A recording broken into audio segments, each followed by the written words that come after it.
Good morning and welcome in. This is 5 Clubs on Golf Channel. You are a vital part of our game. Thank you for having me on. All the way to the green. Woo! Boy, was that fun. I've always wanted to be on 5 Clubs. Thanks, Gary.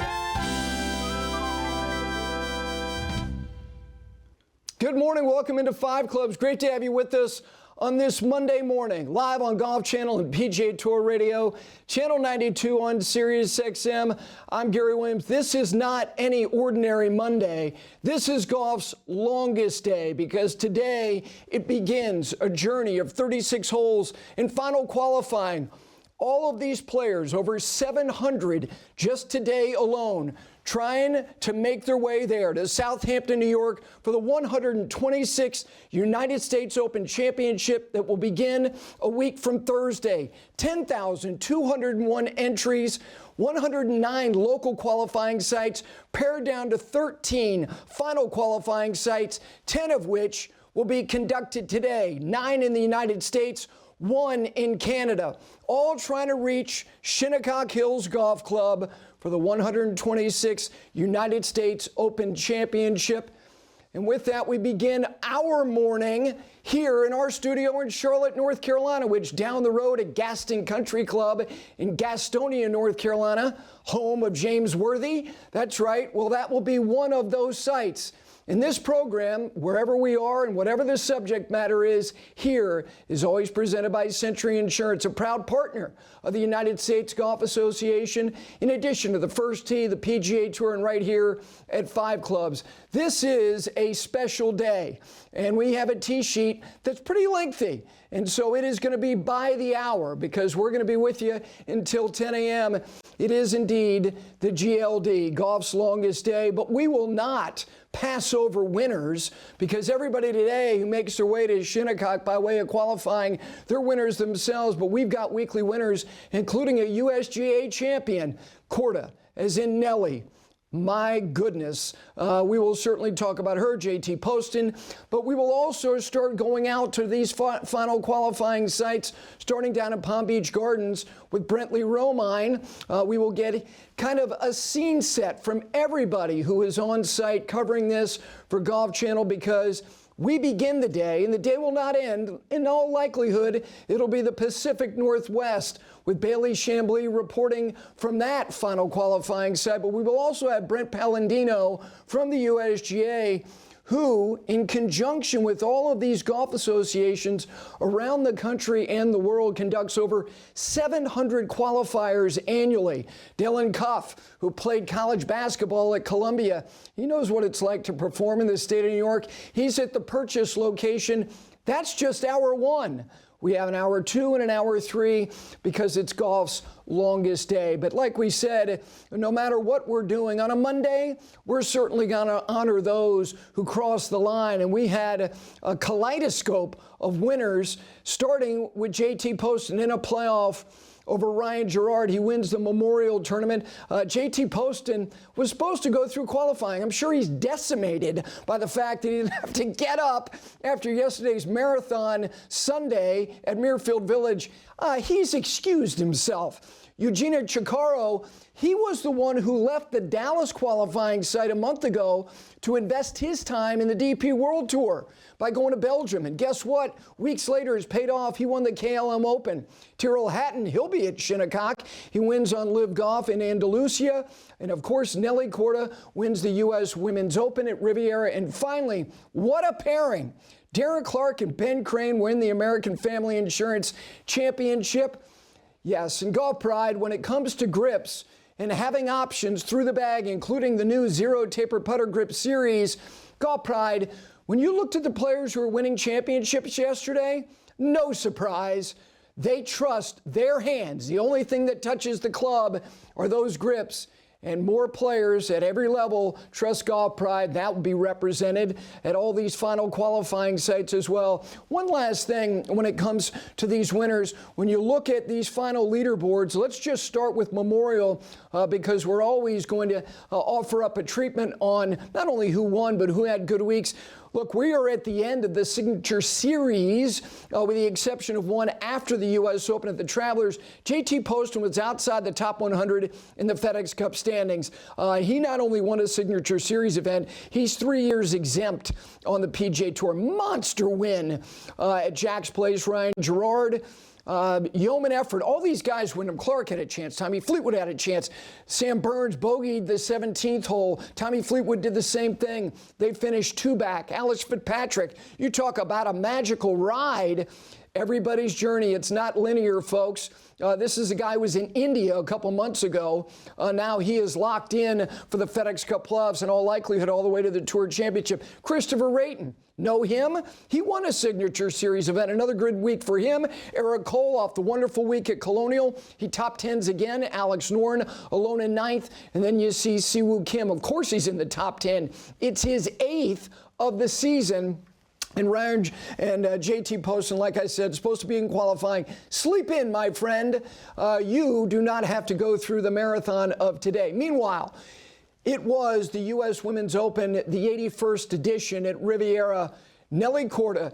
It was as tactical, technical, and as methodical a performance. It was tremendous. Now, yes, did she just shimmy in that little 2-foot, 10-inch putt on the final hole to beat Gabby Lopez and Charlie Hull, who's a live wire? My gosh, she's great television.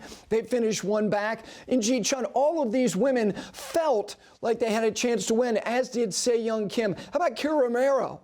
How about the amateur? How about the week for the amateurs? She finishes in a tie for 6th. She is the low amateur. She was honored. Nasa Haraoka also in a tie for 6th. Maya Stark, great defense of her championship as well. You see, again, Jennifer Kupcho also there in a tie for 8th. For Nelly, we will have more time because we have a couple weeks between majors, but we are right in the midst. We're in the throes of something very significant when it comes to what she's doing. She's now won the first 2 majors of the year in terms of now winning her 4th major championship. It was in Bee Park on her way also out to the east end of Long Island in 2013 when she won the U.S. Women's Open to win her 3rd straight in a calendar year. Can Nelly possibly do that? Yes. The cadence of delivery of the women's majors is different than it was in 2013, but nonetheless, Nelly Korda, more time on her tomorrow, but her performance in the Santa Monica Canyon in the shadows of Hollywood, that was box office, all the way down to the drama of that small little putt. So there is our setup, honoring and certainly recognizing those who won. And I mentioned, speaking of winning, everybody who has the requisite handicap index to go ahead and put an entry in, many of whom, respectfully, making a donation, because the likelihood of people getting through from local qualifying all the way to a U.S. Open, let alone winning a U.S. Open, it's been done on 2 occasions back in the 60s. It was Ken Venturi in 1964. It was Orville Moody again in 1969. But somebody pretty recently was a final qualifier who went on in the state of New York, out on Long Island, not as far out on the East End as Shinnecock Hills is, but Lucas Glover was the last to do it in 2009. There are a lot of players today, stories. This is the kind of day that Ryan French from the Monday Q, this is Christmas, Thanksgiving, Easter, and any other holiday you have wrapped in one, because these are the stories. Yes, there are stories of players who have won on the PGA Tour. There are major champions. There are U.S. Open champions playing today, because the U.S. Open is distinctly different from the other 3 majors in this respect. We will honor your achievement of winning our championship for a decade. After that, meritocracy returns. Go back out, play 36 holes if you need to, because maybe your status in the game does not exempt you beyond that 10 years into our championship. That's what's different about it. As a matter of fact, it was a couple of weeks ago at the Dallas site that Graham McDowell, who won this championship in 2010 at Pebble Beach, got through and is returning to the U.S. Open. That's a story. But there are so many others, players who've been toiling on minor league golf tours, playing around the world, trying to keep the lights on. But there are also players who may introduce themselves to you today through the cameras and the reporting here on Golf Channel, maybe for the first time. And in 10 years' time, they may be in contention to winning this championship, because you know who's done this a couple of times? The #1 player in the world, Scottie Scheffler, has gone through final qualifying, and there is a roll call of among some of the best players in the world who now, with their status in the game, they're exempt into this championship, but not then. There's always a then, but now is about today. A day which begins early in the morning on the East Coast and ends late in the day in the Pacific Northwest. And those stories over the course of between right now and the end of the day, because balls are in the air in Purchase, New York. It's underway. And as we take a look at the map, as I mentioned, Purchase, New York, Century Golf and Country Club, they're in Purchase, New York. They actually have 2 locations they're going to be using today that are separated, Century and the Golf Club of Purchase, by 2 miles. And then if you work a little bit further down, Rockville, Maryland, that site, that's my life. Because 38 of the last 40 years, they've had a final qualifier at Woodmont Country Club. So we will be going to most of these sites to basically set the table with all of these various reporters. The first one that we will touch in on is down in Palm Beach Gardens. And one of the great romantic things about this is that, yes, the USGA wants to be respectful geographically to people who are from different parts of the country, but there are a couple sites, many of you know, that will be dotted by players who play for a living on the best tour in the state of Ohio. And now we've got a Canada site today because the Canadian Open is going on this week. So those sites will represent the most spots available based on the strength of the players in them, from people who've gotten through local qualifiers to those exempt to the final qualifying stage, which is today. All right, we take our first break. When we continue, we will start heading out to check in with the reporters from Golf Channel, and we will start with Brentley Romine down there in Palm Beach Gardens. There are people who are teenagers who you already know, and then there are others who you might know well, and most you probably never heard of. It's golf's longest day. We're just getting started. Settle in, pace yourself. It's a glorious, long, arduous day. We're back right after this.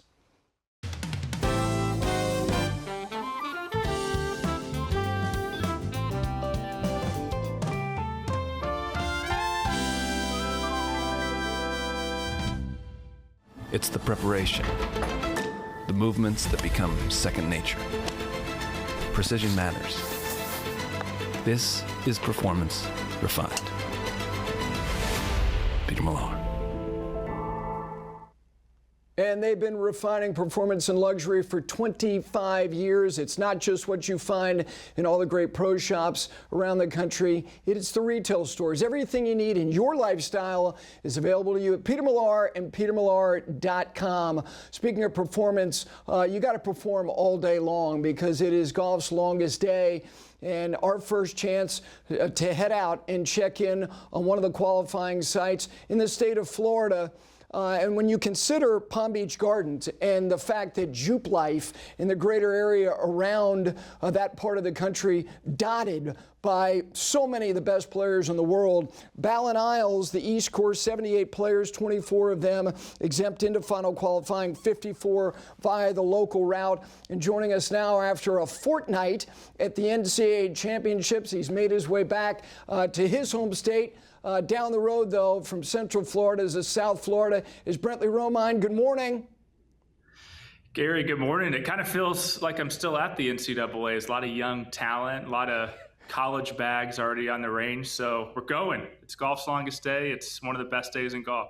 It really is. And as somebody who introduces so many players to this stage, which is the big stage by way of college golf and how well you cover it, you can also do some scouting because we got some kids, legit kids, let's start talking about some of these storylines. You can go in any direction you want because you got a lot to choose from. But we do have somebody 14. Now, I remember Cole Hammer back in 2015.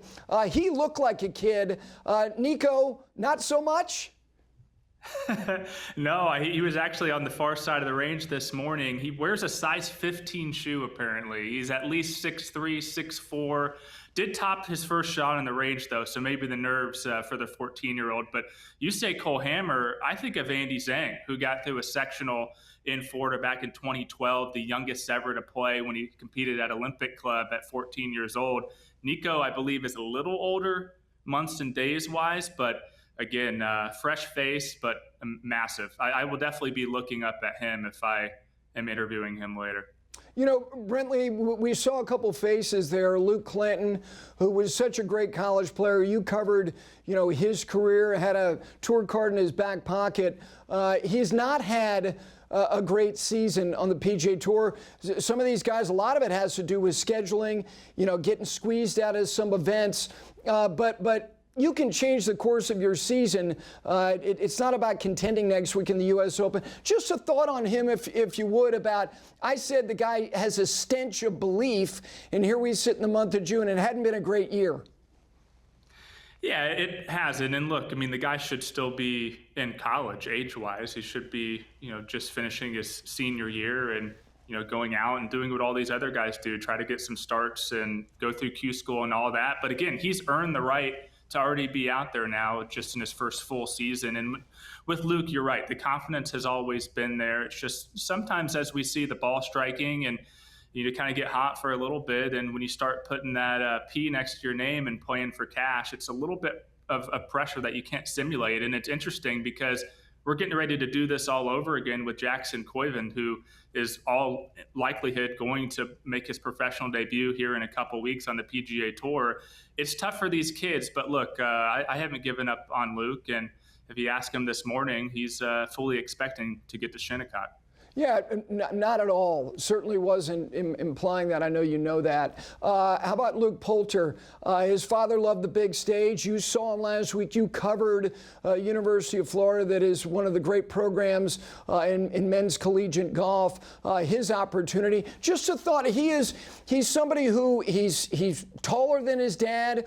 I think because of his last name, he's gotten a lot of attention. Was on a Walker Cup team for GB&I. I feel like in being around him at the Jones Cup, he's got a maturity about him.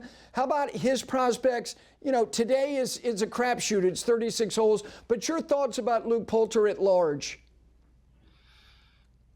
One of the best kids in college golf to cover, and a little bit of a story. A couple years ago, I went to Gainesville to do a story on him, and he was playing in their home event, and I'd missed him. It was a long day, 36-hole day.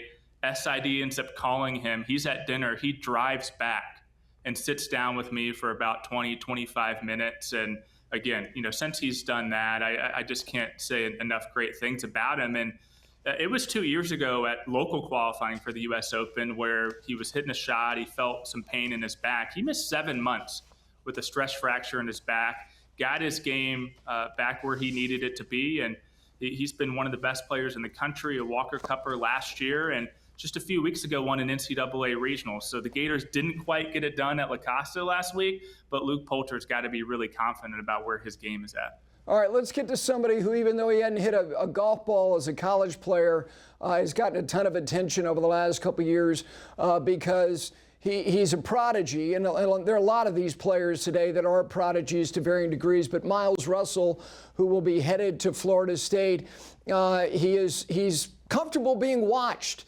He'll be watched today, will he not? He's going to have a lot of eyeballs on him, and that's not just because of him. I mean, look, the guy's a two-time AJGA Rolex Player of the Year. He was the youngest to ever do so, breaking Tiger's record a couple years ago when he was 15. But he's going to have people out watching him today, maybe not so much because of him, but because of who's on the bag. Charlie Woods, a really good friend of Miles. They share the same agent. They're both committed to the Florida State Seminoles. He's going to be looping. So I don't know if Pop's ever caddied in the U.S. Open final qualifier, but if not, Charlie's going to have that leg up on him. But Miles has been knocking on the door here at this event for the last couple of years. I remember covering him in Duke 2 years ago where he was playing with Ryan Gerard. He's coming down the stretch. I'm riding my golf cart about 280, 290, way off to the right on the cart path. Miles cooks one, lands in my cup holder, kicks left. If I'm not there, that ball's going in the woods. It's probably lost, and Miles doesn't have a shot. Alas, I kept his hopes alive just for a little bit. Didn't end up getting through, but I reminded him of that story this morning, and we just had a laugh about it. You know, Brentley is somebody who lives in this space a lot and knows it so well. You mentioned that Charlie Woods and Miles Russell share an agent. Francis, we met the first year they had final qualifying, was not represented by anybody, maybe his parents on Clyde Street. Just all of that part of it, and how much has changed really in just 10 years in terms of young people and being in a place where final qualifying might have seemed daunting, huge, too much. That's not the case as much anymore.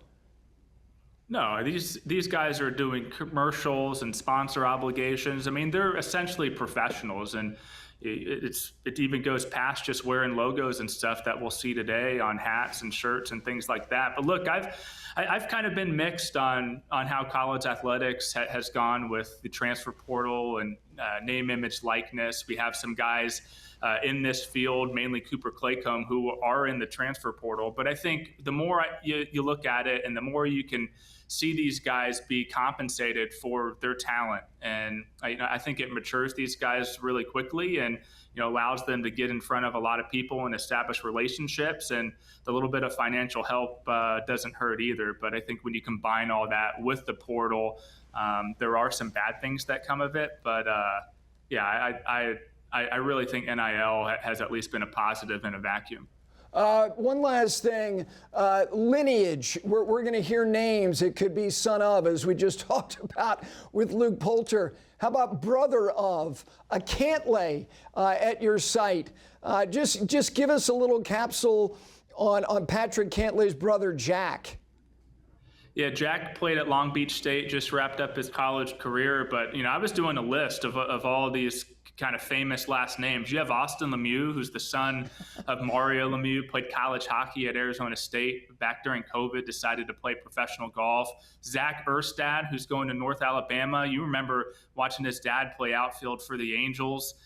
Curtis Thompson, Lexi's brother, says there's just no shortage of people who would make really interesting stories if they were to get through. And I'll leave you with this fun fact too, Gary. I didn't realize this, but our good friend Ari Marcus at the PGA Tour reminded me of it.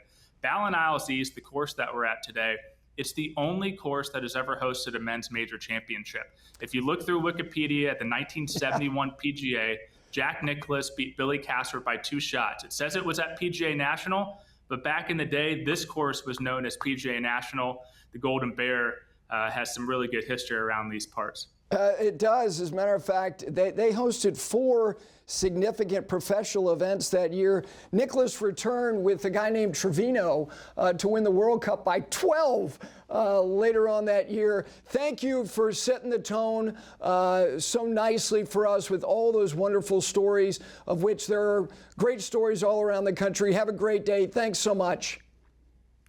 Thanks, Gary. We'll talk soon. Okay, Brentley Romine, Ballin Isles, that's right. And when Nicklaus won the PGA there, it was in the month of February.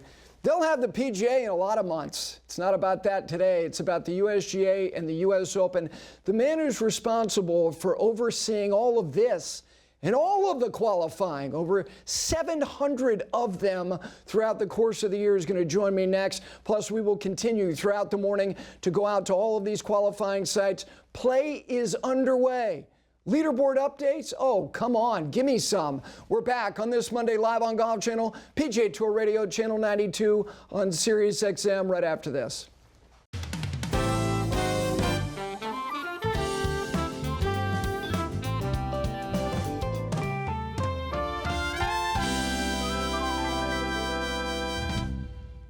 The 126 U.S. Open beginning a week from today. It's about today because in order to get that, 36 holes of qualifying, 10 sites today, 9 in the United States, 1 in Canada. They've already conducted 3 final qualifying sites that were international. Actually, 2 were international, 1 in Dallas.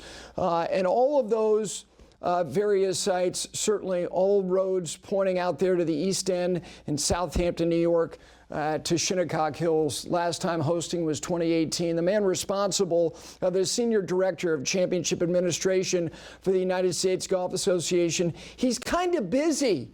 But Brent Paladino, kind enough to carve out 10 minutes for me. Good morning. How you feeling? Hey, Gary, doing great. It's been a busy morning, but we're underway and everything's going well so far. You know, I mentioned in order to try to explain what you do, it's not just the U.S. Open. You're responsible because the USGA and all of the great championships qualifying, and that's what all of these championships are known for. Let's talk about specifically today. You have over 700 players at these 10 sites trying to get through final qualifying. How does the jigsaw puzzle in terms of who goes where, try to explain that to us? Sure. Yeah, it's, I would say I would start by saying that, the openness of our championships is really what makes the USGA so special and what makes the US Open so special. Across our 15 championships, we have approximately 650 qualifiers that will do all over the course of the year and about 50,000 players that'll enter those respective championships. And so, we really provide the opportunity for players to be able to fulfill their golfing dreams and achieve, what they've been working for, and sometimes their entire life to be able to play in the USGA Championship. And really, Golf's Longest Day is really kind of a manifest of that with 10 sites going on today and the spotlight really being on the US Open. So, the US Open this year had 10,201 players that entered to play at Shinnecock Hills. About 10,000 of those players played in local qualifying, and from that, 530 players advanced through local qualifying to meet about 500 locally exempt players. And so, over the course of final qualifying, we've got, somewhere again between, 800 to 1,000 players that ultimately teed up for a spot in the U.S. Open. We're truly, I think, golf's most open championship, and that speaks for all of our championships. Just the fact that you're able to, play in, essentially have 3 rounds of golf to be able to play in a major championship. I mean, what other sport can really say that you're, really 3 rounds away from playing in golf's premier championship? It's really a truly incredible opportunity for these players, and it's really just what makes golf's Longest Day so special.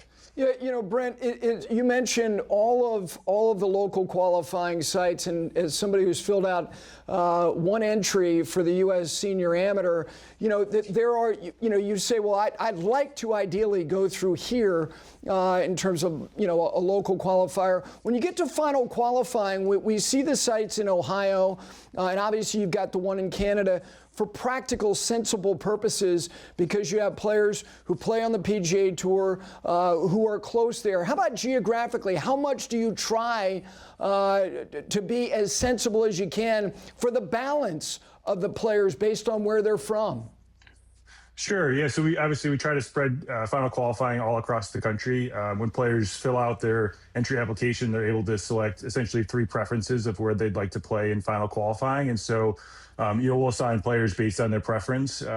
We give preference to the players who are locally exempt. So that's typically PGA Tour, Korn Ferry Tour players, Latin America Tour players. We'll typically get their first choice, and then we'll assign the balance of the players based on their site preference. I would say the majority of players typically do get their first site preference. And so, we try to make it as convenient as possible for everyone. Now recognize that, there's some players that have to get on a flight to be able to play in final qualifying. But as someone who's played in final qualifying, I'm certainly would be someone who'd be more than happy to get on a flight to go play final qualifying wherever I got assigned. A couple of these sites are very familiar with people who are invested in this day. I feel like my whole life in Rockville, Maryland, they've been going to Woodmont, and Springfield, Ohio. How about the identifying of final qualifying sites and how that process is conducted? Absolutely. Yeah. So we're truly blessed to have our Allied Golf Association partners. There's 57 of them across the country that are really the ones, the boots on the ground that run qualifying for us, all over the country. And they're really the ones that have fostered those great relationships. Maryland State Golf Association with Woodmont, Metropolitan Golf Association with Century Golf Club of Purchase. Really all our Allied Golf Associations are truly the ones that have fostered these great relationships with these clubs and are really the boots on the ground that are running the qualifying for us. And it wouldn't be possible without their great partnership. And so really just to call out their partnership and how grateful we are for all that they do for us for qualifying. We know, if you're doing any preparation to talk about today, we know the sites, we know the number of players, we know the distinction between those who got through local and those who were exempt of final qualifying. In terms of the allocation of spots available, explain to people based on kind of strength of field how that is executed and when we will know definitively how many spots are on the line at each site. Yeah, absolutely. We were up until about 9 o'clock last night, still trying to figure it out. And so really what we look at is obviously the number of players who are at each of the final qualifying sites. And then we look at strength of field using OWGR, official world golf rankings, as the metric to be able to determine where the spots are allocated, across all the respective sites. And so that's been sent out to the golf associations. I think will be published shortly, but all the players will know when they tee off this morning how many spots they're playing for at each of the sites. And so it's really a balance between, the number of players at the site and then also just looking at the strength of field. And that's consistent for qualifying across, again, all 650 that we do. We look at the number of players and also look at the strength of field to, accurately determine how many spots should be at each of the final qualifying sites. As somebody who has won an Open yourself, the great state of New Jersey, you won the New Jersey Open at Hackensack. Doing this, did you want to do this? Yeah, Gary, I would say that, really started, I played my first USGA championship back in 2005. I played the US Public Links and, seeing how special USGA championships were to me, but to all of the players, really made me want to go into golf administration. I didn't know that my path would lead me to the USGA. I certainly hoped that it would. I've been at the USGA since 2019 and truly blessed to have the opportunity, to really help fulfill players' golfing dreams. Just seeing the impact that USGA championships have on people and golfers is really what makes it fun for me to go to work every day. I know that the team that I manage, we all feel the same way, that it's just so special to see players, really fulfill their dreams. And that's really, again, what makes it so fun to come to work every day and be a part of it.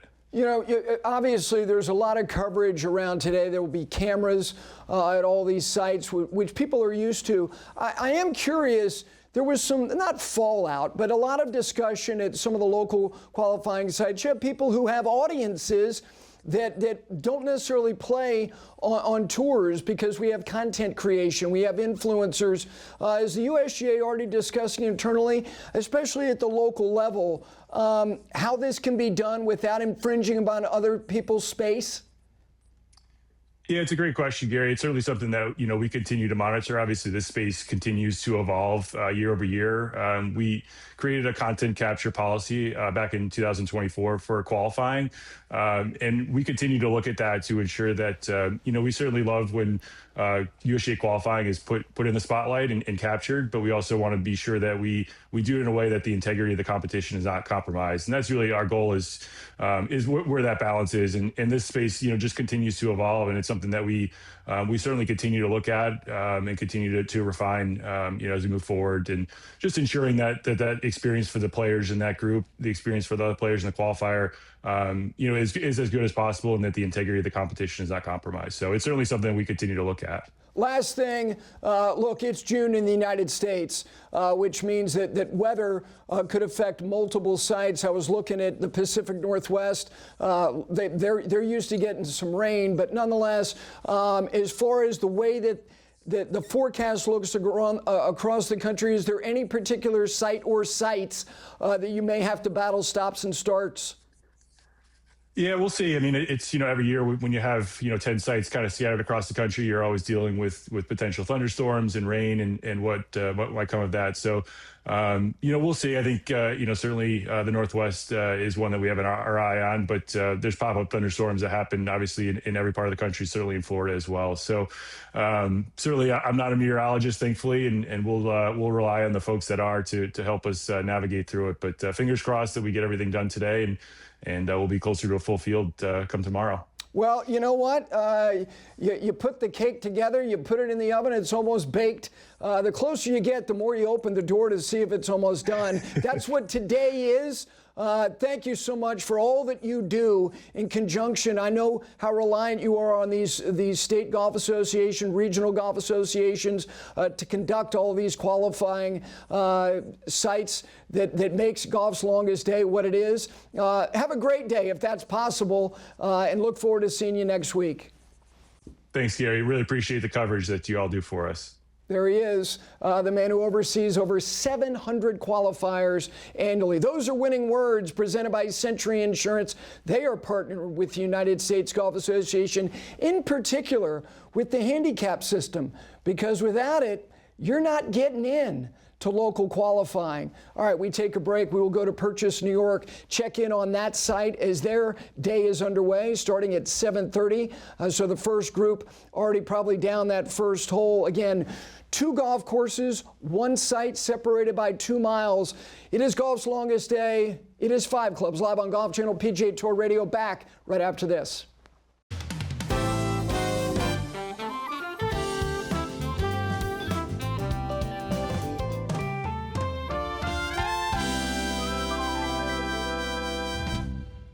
Back in on this Monday, it is golf's longest day. We are live on Golf Channel, PGA Tour Radio, Channel 92 on Sirius XM. One of the final qualifying sites up in the Northeast Corridor is in Purchase, New York. But it's not just at the golf club of Purchase, it's also at Century Country Club. These 2 golf courses separated by a couple of miles. For the golf club of Purchase, they're playing host to final qualifying for the first time. Century has a fair amount of history, and joining us now, he knows what it's like to perform in the state of New York. An Ivy Leaguer himself, playing college basketball at Columbia. Dalen Cuff, who's covering this final qualifying site. I know there's a little basketball game in this city tonight, but come on, it's final qualifying at Purchase and Century. How you doing? I'm doing great, but I'll be real with you, Gary. I've had 3 people already ask me about the Knicks tonight. So this is the dominant storyline in this area, and this has been 53 years since they've had a chance to win a championship. That said, a lot of these guys are locking in now, but it was before they got out to the practice green or to the driving range. They wanted to ask, what do you think about the Knicks tonight? So yes, it is on everybody's mind. Come on, you're a hooper. You're a New York hooper. If they didn't ask you about the Knicks, I would say they're not prepared to handle today. Let's talk first about these 2 golf courses.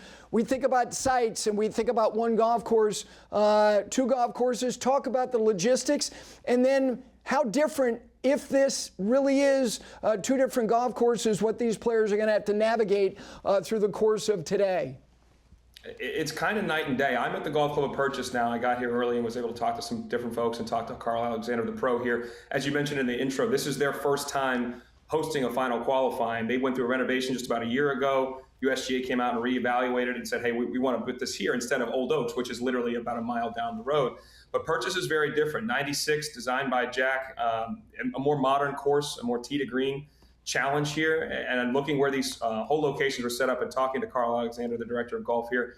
He was obvious in his point that this is not where he puts them normally for his members, but it looks like they really want to be able to test in this course your ball flight and your spin control, which obviously at Shinnecock will be huge. So that is a noticeable difference. When you look at Century, it's just over a century old, and it started in 1924. And Ben Hogan was the head pro there in 1940. Has a ton of history, but a much older course, a more traditional course, where the greens, I think, are more challenging. The undulations there are more challenging, but they're a little bit more expansive or open nature, at least off the tee and in the green in the fairway. So they are setting up very different. They are very close, so the logistics of this isn't challenging for guys. But I do think when the rest of the country having the chance to play the same course again with a different setup in terms of maybe where some of the tees are, but also where the greens are, this is just a different challenge. And I think guys it will tax them both mentally and physically. The 79 players basically at this site, 10 exempt into final qualifying, which gives you an idea. Is it not as many known commodities, players who play on the PGA Tour? One who does is a Northeast kid, Max Gracerman. Give us your thoughts. I know you tried to connect with him about the young man by way of Duke University, but again, from the Northeast, and Max Gracerman's final qualifying day. Yeah, he was funny. I said, how you feeling? He goes, every time I'm a qualifier, I say, why not me? And I just kind of laughed at that. He's ready. I do think he's very aware that everybody, it's one of those things, as you said, like a basketball player, when the best player in the gym walks in, everybody kind of knows who that is. I felt the same way as I'm standing outside watching people kind of look and kind of, hey, Max is here. There's an awareness of his presence. So I don't think this scene will shake him, but it is different in terms of walking into this thing with the high expectations. There's only 4 qualifying spots. So you're going to have to go low. And he's done this before. He did it in 2024 in a plum, but that was back in New Jersey in a different site. But he'll have to do the same thing here today. He seems loose. He seems comfortable. He obviously didn't play this past week at Memorial. He didn't make the cut the week before at Charles Schwab. But on the course of the season, we all know he's been playing some really good golf. So I think he comes in here confident, relaxed, and ready to roll. Yeah, he's got a brother at another site across the country whose team at Stanford just made a run in the NCAAs. He's not the only one who's well educated. James Nicholas is somebody who's been through this and got a fair amount of attention, and it was earned. What about him doing this again? Yeah, Yale guy, so fellow Ivy League guys you mentioned before, but we'll hold that against him. Scarsdale, New York. So he's a local guy. He's a product of this area where some of these courses can be similar. Like I mentioned, the difference in these two layouts, but he has experience in this area. I think obviously he's gone through this very much. He's won a bunch of tournaments in the metro area. I think being comfortable is really important here, and it seems like he will be that. And another one of those guys that we expect to see play well. His experience in this venue, I think, will be important, although his inexperience on this course will be different. You know, I mentioned about Max Gracerman's brother, these college kids. It's a long run to the NCAAs. Ben James, it is very rare even though there's NIL money available now, Ben James, who you see there, who's still denoted as an amateur, 4-time first-team All-American. Another guy, well-educated from the University of Virginia. He's from these parts, being up there again in the Northeast. What about this young man who's getting ready to make the jump, and again with a tour card in pocket?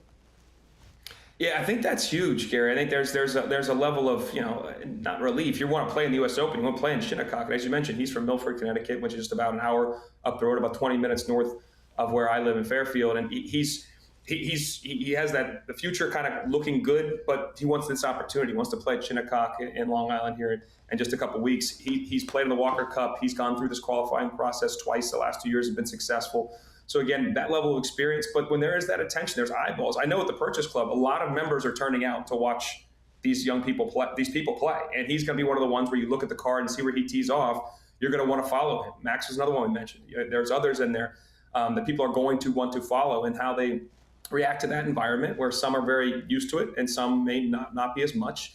We'll test them again, like I said earlier, mentally and physically. I'm curious, for somebody who's made a very good career talking on television about another sport, one that you played, what do you make of this environment? And I know it's early in the morning, but like you said, you have members who are going to be out there. There's an intensity to this. I'm sure you were in some gyms where it didn't matter how many people were in the stands. Every possession mattered. Every shot matters today because of the gravity of what they're trying to achieve. Just your own experience dabbling in this lane. Well, Gary, playing at Dartmouth in February, yeah, that's friends and family only. So I'm well aware of what it's like to play when nobody's here, but everything seems like it's on the line or feels like it for your individual life.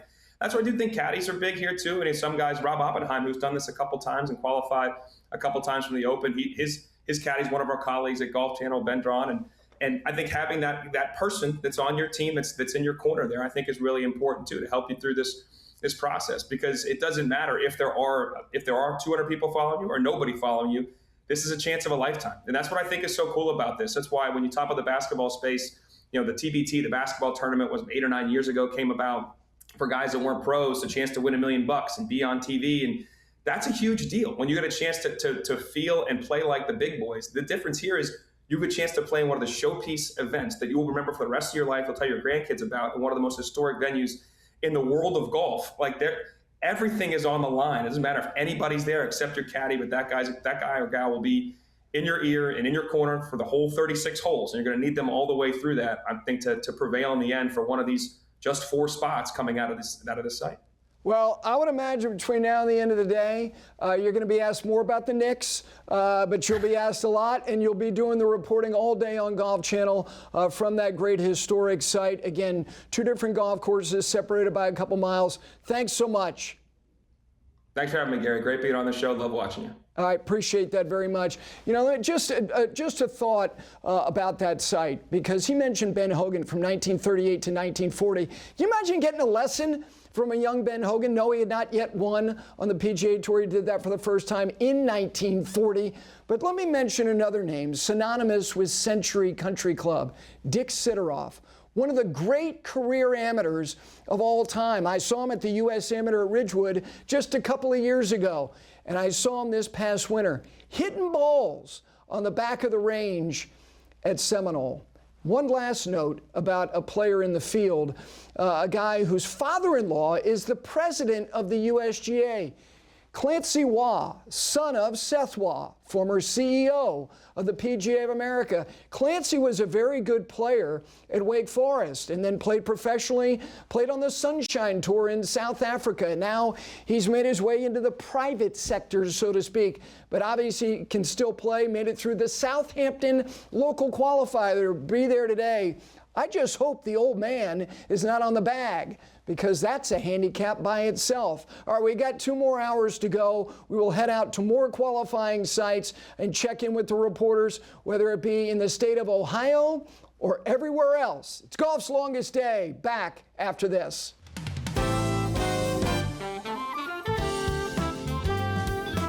Good morning and welcome in. This is 5 Clubs on Golf Channel. You are a vital part of our game. Thank you for having me on. All the way to the green. Woo! Boy, was that fun. I've always wanted to be on 5 Clubs. Thanks, Gary.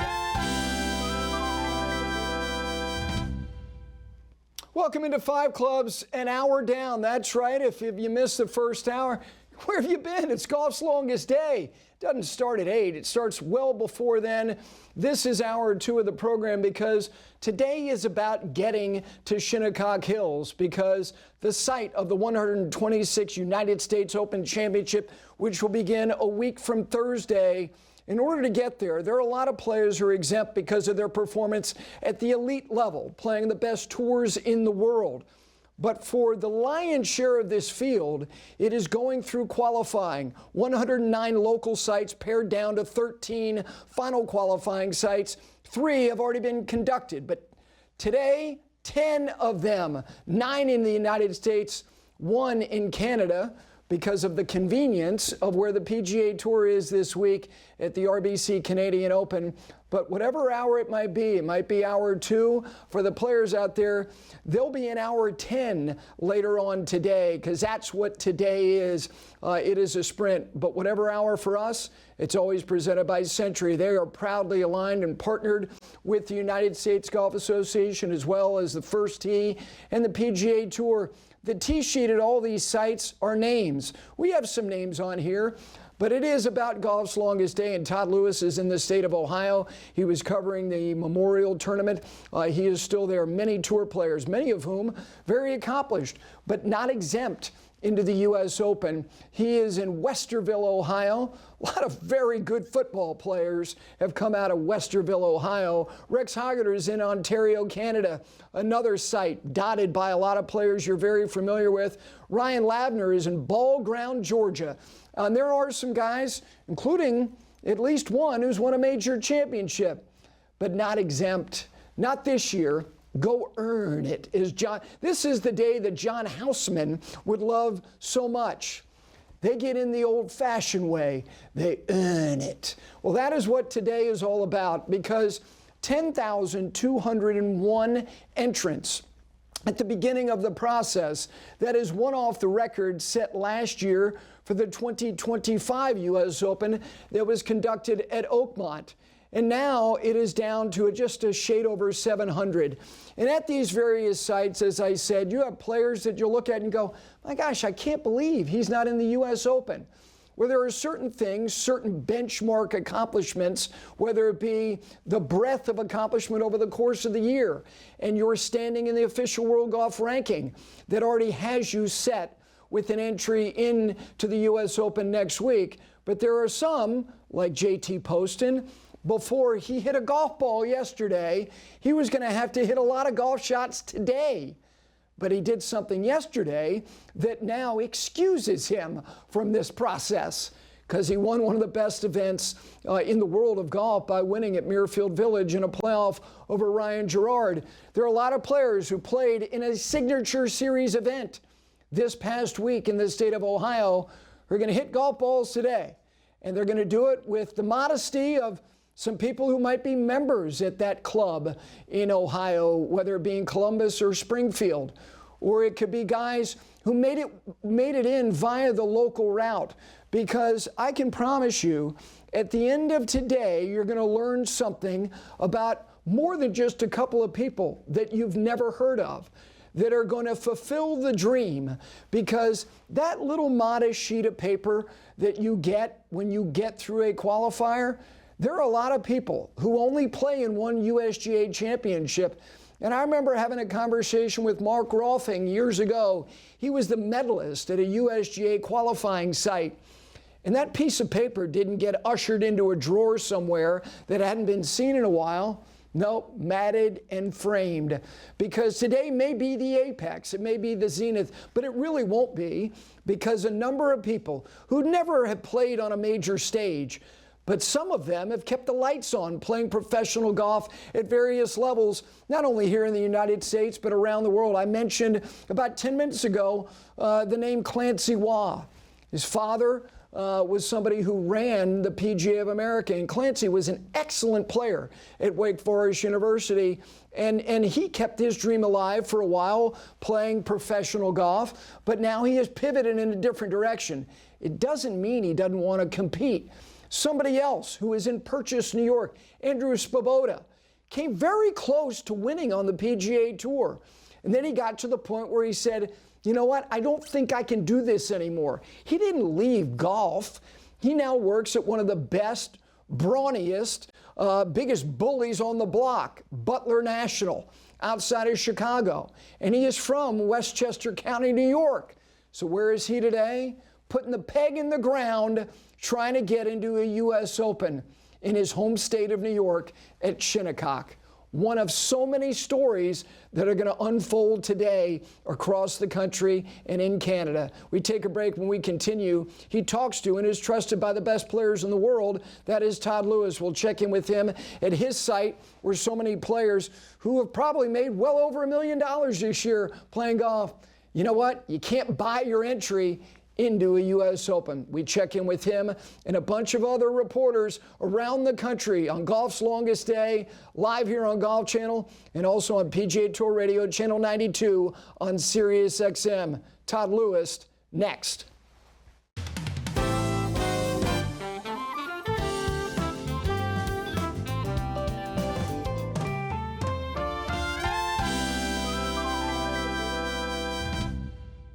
It's the preparation, the movements that become second nature. Precision matters. This is performance refined. Peter Millar. Peter Millar, when it comes to walking into any golf shop in America, you walk over to their table, you get what you need, whether it be performance materials or shorts or slacks, lightweight sweaters in the summer months. But it's when you leave is when Peter Millar just goes into full focus, because this little gingham performance sport coat, folded up, take it wherever you go, dinner parties, board meetings, they have you covered. They've been refining luxury and performance for 25 years. As we go back to the map on golf's longest day, the state of Ohio has 2 sites, and you're going to see names. You're going to go, really? He's not in the U.S. Open? No, not quite yet. That's why we have days like today at the Lakes Golf and Country Club in Westerville, Ohio. Speaking of Peter Millar, see, he could be going out on the first tee. He will be, but he's not hitting a shot. But he will be covering it because nobody covers it better than Todd Lewis. He joins me now from the porch there at the Lakes. Good morning. Yeah. Hey, good morning, Gary. Yeah, we're on the veranda here at the Lakes Golf and Country Club. Beautiful day. I'm fully caffeinated. I mean, this is golf's longest day, so I usually get the short, but we went grande today because we need all the caffeine we can get. You know, we normally come here and there's a multitude of players, but because the Memorial has such an elite field, a majority of that field is already in the U.S. Open. We don't have a lot of players, only 51 players here for 4 spots, but still there's a lot of drama that will build as we continue through the day. You know, speaking of players who were in the Memorial, and you're going because they're in that Signature Series event, they're obviously the best players in the world. One guy who was on the sheet but didn't have to get up and put his work boots on today, JT Poston. The greatest excused absence you could ever get, right? Absolutely. I mean, I really did not see JT winning the Memorial. I mean, he had gone through the season, 13 starts, did not crack the top 20, but golf, you know, gets a fickle game and you can get hot and find it as he did this past week. And it was interesting watching him as we go back to what happened yesterday at Muirfield Village. I've learned this in my 19 years out here on the Golf Channel is that a lot of times when players get the lead, as he did, and heading into that final round, a significant lead, a 4-shot lead, there is a certain weight, it's a heaviness. You feel uncomfortable. And I think JT was experiencing that as he progressed through his final round. And if you saw, once he lost that lead, he became a better and different player and was ultimately, you know, able to pick up the biggest win of his career. But you're right, he was on the tee sheet as the 94th ranked player in the official world golf ranking. He was well outside the top 60 in the world ranking. So he was going to come here to go through final qualifying, but he's jumped inside the top 40 now with that win. No problem. You're safe. JT, we'll see you at Shinnecock.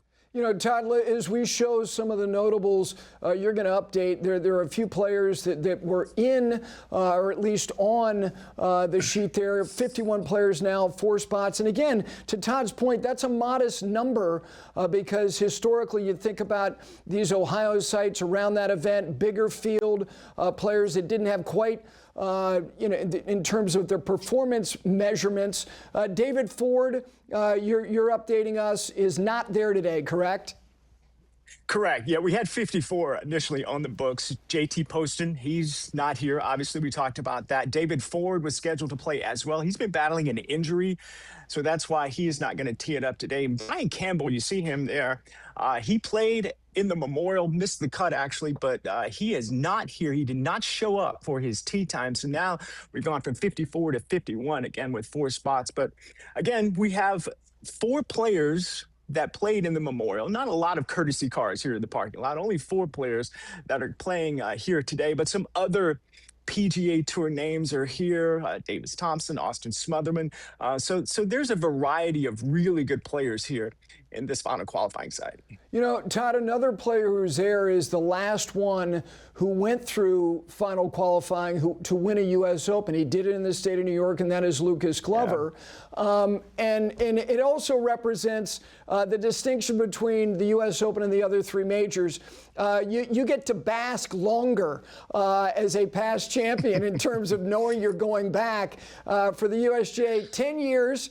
And then go out there and earn it. And you knowing Lucas the way that you do, I know he'd like to have the day off, but he's okay with it because he does have principles about the meritocracy of it all. He's done this before.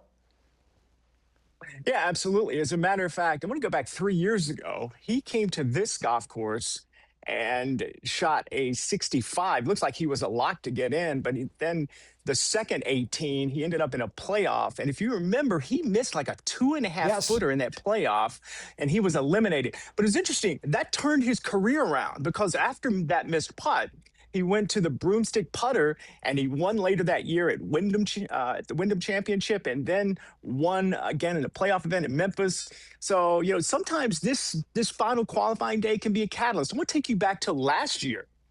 Cam Young, in his final 18, birdied 15, 16, and 18 to get into a playoff, and then rolled in a 12-footer for birdie to get into the U.S. Open. And he talks about that moment, those final holes and getting that birdie in the playoff, as something that really pivoted him in the right direction. He went on to win the Wyndham Championship, if you remember, later that summer, and then made it to the Tour Championship, was on the Ryder Cup team where he played beautifully, and obviously is having a phenomenal 2026. So these high-pressure moments can actually help a player build some belief and some confidence that they could turn their season around and go in a positive direction.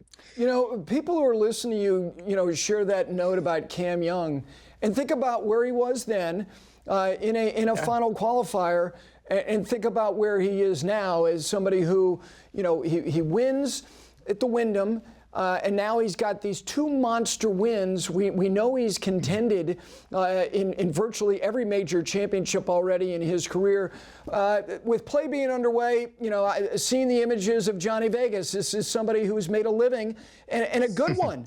For well over a decade, one early in his career, seeing him teeing off in early light, bright sunshine, painting his face. But Aaron Baddeley, Todd, 19 years ago, he was in the final group of a U.S. Open at Oakmont.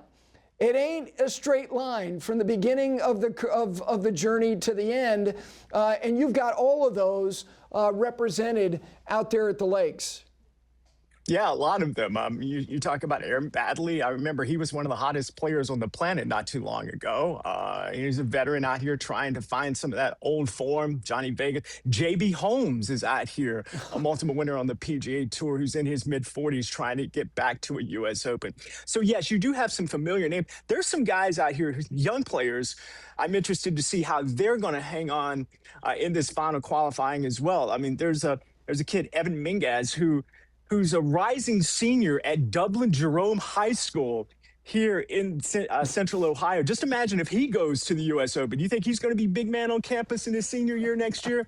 There's an 18-year-old Tyler Watts. At the age of 15, won the Alabama State Amateur. And this is unheard of, I think. Here's an Alabama guy who's committed to the University of Tennessee. I don't know what it's like for his home life, but he's a really strong player. And you remember this name, Jimmy Abdo from Minnesota? He was born in Lebanon. His parents adopted him, pulled him out of that war-torn country, and brought him to Minnesota. He made a run last year, if you remember, at the Olympic Club in U.S. Amateur. So he's only 19. So there's some teenagers here who have an opportunity to make a name for themselves as well. It also, I want you to touch on Bud Cauley as well, because Bud got through last year at the Columbus site. And if you consider what he did at the beginning of the year, he had that great week at the Players. He was kind of in that very precarious place as far as his status on the PGA Tour, and also the state of Ohio, not necessarily the greatest memories as well, because the big interruption in his career was that car accident as well. Bud Cauley back there trying to get through for the second time in a row. Yeah, I got a lot of respect for Bud Cauley. I mean, if you remember, he earned his PGA Tour card through sponsor exemptions. Yep. And he was able to get out here, and he looked like he was a comet going in the right direction. And he did have that awful accident after missing the cut in the Memorial, where he was fighting for his life there for a while. Punctured lung. I mean, really a lot of damage to his body. But he persevered through that, fought back from that, and then earned himself a position back on the PGA Tour at an elite level. He's in the signature events. He played in the Memorial. But yeah, when you see guys like that who can overcome a lot of adversity, you kind of feel like, I know there's a lot of pressure here, and I'm not trying to minimize it, but they feel comfortable in these high, intense situations. So this sheet I have here with all these notes, it's just littered with storylines. So I'm interested to see how this unfolds today. And as you said to begin, which is kind of the nomenclature of today is, how many entrants and how many spots? And you are 51 for 4. We know exactly what that means. And let's end with what you said about Lucas Glover, because that was an inflection point for him. He was a past champion of the U.S. Open, and with that handheld camera focused in on the blade of that putter, and you went, oh my gosh, he may never overcome what we just saw. And he went in a different direction with how he putts, and went on and had a resurrection in his professional career. Those are the types of things, Todd, you know could happen at your site or at any of them. Yeah, and that's what makes this day so fascinating, in the fact that you can have a player that is an amateur that just sits in a cubicle and looks at numbers all day, but he loves the game of golf, made it through local qualifying. He's out here in the final qualifying, and you know what? He has a day, and suddenly he is teeing it up at one of the greatest golf courses on the planet and one of the greatest championships on the planet as well. So you got that, and then you've got these, like you mentioned, Lucas Glover trying to find some old form, as is Johnny Vegas, as is JB Holmes, as I mentioned earlier. And then you've got some guys who are legitimate stars out here on the PGA Tour who just aren't shining as bright as maybe they have in years past, but they still have an opportunity to get to the U.S. Open. So again, lots of levels, lots of storylines, and a lot of fun to watch. Yeah, I'll just add the last name, Denny McCarthy. Perfect example of somebody on the precipice of being insulated in that upper echelon to where you wouldn't think he would be in final qualifying. He also being there. Somebody who is at all the Signature Series events. You, sir, not exempt from qualifying. You will be there all day, reporting throughout the day and into the early evening. Thanks so much.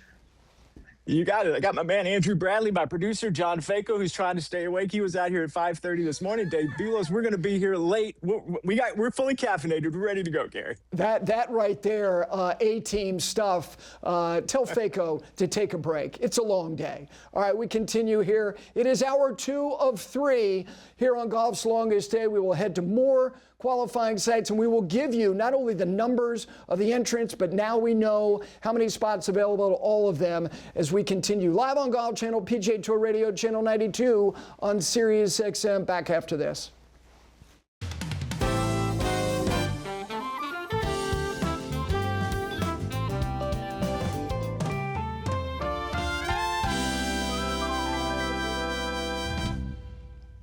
Back in on this Monday, Golf's Longest Day, live on Golf Channel and PGA Tour Radio, Channel 92 on Sirius XM. 10 final qualifying sites, one outside the United States, and we go there now. And this really is the tour site because the PGA Tour is in Canada this week for the RBC Canadian. And so the number of spots available based on the number of players representative of the strength of this field in Ontario, Canada. And joining us now, again, somebody else who covers the best players in the world on a weekly basis. All he has to do is sign up to cover Golf's Longest Day, and he doesn't have to do his award-winning podcast with Ryan Lavner, who's down at Ball Ground, Georgia. He, of course, is Rex Hoggard. We'll just pick up the hour, my friend. Good morning. Morning, GW. I knew you'd be there. Always ready in the bullpen. I knew you would be prepared. Yes, I can eat some innings when we're down some runs. I can do that. Let's start with how many players and how many spots, and then we will get to some individuals here. Yeah, 59 players on the tee sheet. I think there were 1 or 2 late withdrawals, but they were amateurs, local Canadians who were in the field. And I think the spots speak volumes about this. You just pointed out there's 6 spots through this qualifier into the U.S. Open. That shows the strength of field. And I know Todd was just saying he's at the tour site. I feel like this is the real tour site, though. If you look at, of those 59 players, 42 were exempt from local qualifying. That means that they're probably PGA Tour players. There's 18 PGA Tour winners in the field. It's led by names like Max Homa, Camilo Villegas. I mean, you look at the tee sheet coming down here. We don't know what track 2 events on the PGA Tour are going to look like, Gary, going forward, but I feel like this is a pretty good indication. You know, this site has played host to the Canadian Open is this week. They've hosted the event on 4 occasions in the history of that club. Let me ask you about Max Homa, because Max didn't get through qualifying last year in the Columbus site. And here he is again. He has some weeks where it seems encouraging. But Max, I mean, Rex, if anybody represents the circuitous route that the job of being an elite player globally is Max. Absolutely. You look at what he's done. He's played in 7 U.S. Open, so he certainly has that experience. You remember last year at the Columbus qualifier, that was quite the story. Todd Lewis was covering that last year. Max decided to go without a caddy. I can confirm he will have a caddy today. He's out on the golf course already or getting ready for his round. But you're absolutely right. You look at players who sort of reinvent themselves over the course of their career, and we've seen it a couple of times so far this season. But I would say this is probably Max Homa 3.0, maybe, because he has gone through these ebbs and flows of his career where he has shown streaks of just brilliant play. You talk about him getting that first win at your hometown event in Charlotte, and it looked as though he was going to be a world beater. It looked like he was going to be in that top 10 into the foreseeable future. And he just, I think less so than his game. I think probably motivationally wise, I think just confidence wise, he has struggled. But you're right. We've seen signs of life. He had a top 10 finish at the Masters. I think we've seen solid play out of him the last few weeks. And I would say this golf course is probably going to be a good fit for him. I have found Max in his career plays his best golf on difficult golf courses. And you look at the qualifying scores from this site in the past. This is the 3rd time the U.S. Open has been played here at Lambton Golf and Country Club. It is a stout test. You know, Max got through as an amateur, qualified for the first time in 2013. So here we sit 13 years later. You go back a previous year, Bo Hostler being there through 27 holes at the Olympic Club in 2012. He was leading the U.S. Open as a teenager. Another guy, Taylor Moore, Austin Eckroat, who's got multiple wins on the PGA Tour. This is not only the tour site, again, just multiple examples, Rex, of guys who have ebbs that put themselves in a position of having to going through qualifying. Bo Hostler is such a fascinating story when you talk about the U.S. Open and this qualifying site. I don't know how many of these Golf's Longest Days that I've done that he's been at the site. Either it's been in Fairfield and Ohio, which is the second site coming out of Columbus, or here, or some of the other places I've been. And it goes back to 2012. You talked about that love affair he had with the national championship. He was just a kid back then. You remember how it looked like he was about 12 years old at the time, and it seemed as if he was going to be another one of those players that was just a perennial contender, just not at big events, but even major championships. But he keeps coming back here time and time again. We can have these conversations, and my colleague and I, Ryan Lavner, we sort of have a competition during Golf's Longest Day about who can find the most emotional story. And this is an emotional day for a lot of different reasons. And sometimes I'm at these sites. This is the tour site this week. So clearly players here, they want to qualify for the U.S. Open, but they also have to have maybe an eye ahead. They're playing in the RBC Canadian Open this week. Bo Hostler, this is emotional. This is something that he wants to do. And after all of these years, he continues to grind and go after it. Let me ask you about a couple other players. Ricky Castillo, who's had some moments. This is somebody who has played in a very significant USGA event. He was a member of a Walker Cup team victoriously at Seminole several years ago. He, along with some of the other guys who were trying, Rex, to break through that vortex of not only being exempt on the PGA Tour, but being in a space where if you're well exempt and in kind of track one or signature series events, you avoid these qualifying experiences like he's in today. And you see a couple of players, and Ricky being a prime example of this. Just go back 2 weeks ago. Ricky was playing really well at Colonial. Taylor Moore was playing really well at Colonial. We can keep going on and on down the list about players who seem to be finding good form right about this time during the summertime, which is why this one's going to be so important, because you're absolutely right. If you look at the schedule going forward, there's only one more signature event. So what you want to focus on is trying to get into that signature event, as well as trying to get into the U.S. Open and then the Open Championship in a few weeks. And you have momentum. I'll go back to the last time this event was played here at Lambton, and that would have been 2 years ago. Ryan Gerard, who was just in contention at Jack's Place yesterday on Sunday, he earned his spot into the U.S. Open here. So this can be a breakthrough for players. It can. Let me ask you about Rasmus Højgaard, because you know, there was a time, and it wasn't that long ago, that people earmarked him as the Højgaard. The one that probably would accomplish more quicker than his brother. But his brother, again, this is a long race. You run it at your own pace. Another example of you can project anybody anywhere you want. This Højgaard there in final qualifying.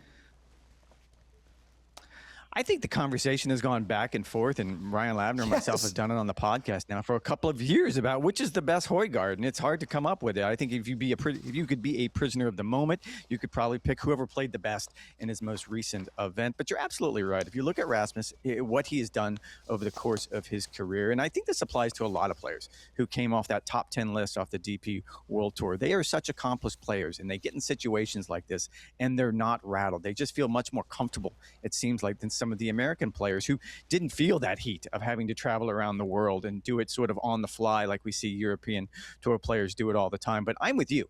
If you told me to pick which Hoggard I think would end up having the best career when all was said and done, I don't think I could do it right now. But this is going to be a good week for him because you're right.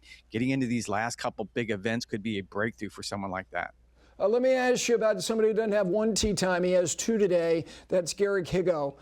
You go back to the last major, and he was late for his first. He wound up playing exceptionally well that day after getting dinged.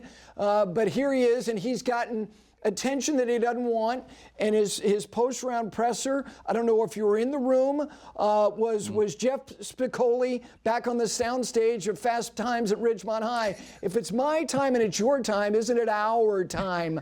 Honestly, he's gotten a lot of attention because of that. How do you think he's handled all of this?